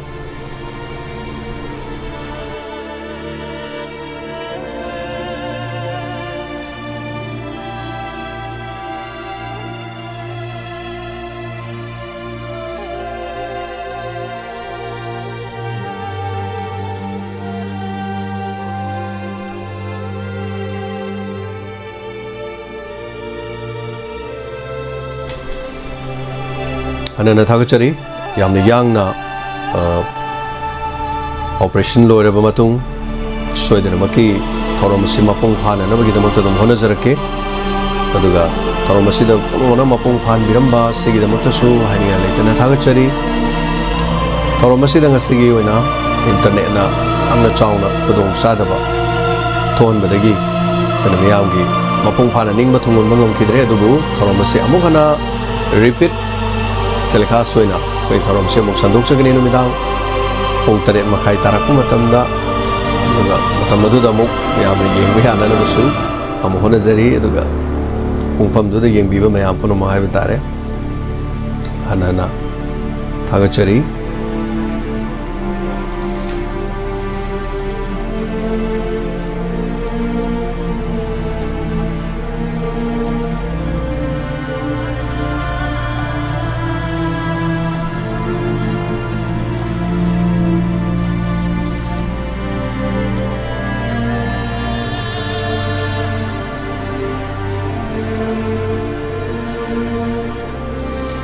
ꯃꯁꯤꯒꯤ ꯊꯧꯔꯝ ꯑꯁꯤ ꯍꯦꯟꯅ ꯃꯤꯌꯥꯝ ꯄꯨꯝꯅꯃꯛꯅ ꯃꯄꯨꯡ ꯐꯥꯍꯟꯕꯤꯕ ꯍꯥꯏꯅꯤꯡꯉꯥꯏ ꯂꯩꯇꯅ ꯊꯥꯒꯠꯆꯔꯤ ꯃꯄꯨꯡ ꯐꯥꯕ ꯆꯞ ꯆꯥꯕ ꯄꯨꯡ 1:30ꯒꯤ ꯊꯧꯔꯝ ꯍꯥꯏꯕꯗꯨ ꯃꯁꯤꯒꯤ ꯑꯣꯏꯔꯦ ꯑꯗꯨꯒ ꯑꯣꯒꯁ ꯇꯥꯡ 24 ngasi gi oina curfew komthokadaba district Imphal East district amasung Imphal West district ayuk pung 5 dagina numida waram pung 3 phawba Kaksing district Bishnupur district ayuk pung 5 dagi nungtil pung 5 phawba Thobal district ayuk pung 5 dagina numida pung 9 phawba curfew matam komthokani asima lenga ke makedigi khangan birakpa cherolni loinana hanana thagachari masigi damutadi thorom asida mapung phan biriba asigi dam thorom saruga biriba sing ngasigi oina matang se loisinjabage yabado punam logjage aduga hayeng simatangdi pungning gi warol thorom si mayamdagi lapthokjage ai sagi oiba operation amakhak leibina maram orkanda operation jumai pakna loijarakanda amukhana lakjage mayam till then matamadu fawba tekta kaidana leibiramo aduga akoi punna amuk thengaminaduna Makataba thorom sing na saruga minasi awana kya de tengma minasi maroina Global Manipuri Federation aduga North East US ta leibanu pi taraga ni thoi trom doina punchalaga lupa lakh mali sing tra tre pibirakpa maitei nongsa mapanda thabak toba force ta leibi sing na lupa sing tra pibirakpa punamak sing adu aikoi tonga tonga awana sing makoina pirakliba sing adu koina khomjing jaba sing da sachara kan de koi mathang mateng pangbi video na sing basu sem no na jara ke after all operation je lore kan operation je leibina ima khata na satpanga da khudong chadre aduna khara lere kan da madugi awana sing do mayam se khoida tambiro kana da kedau sige haibina chingbo do dum suggestion tobi section leibina si soidina ma kya mohana hayeng dang dilep charga mathang gi damu soidina ngam bata go mapuna pini bisero kono mapu khurumje take care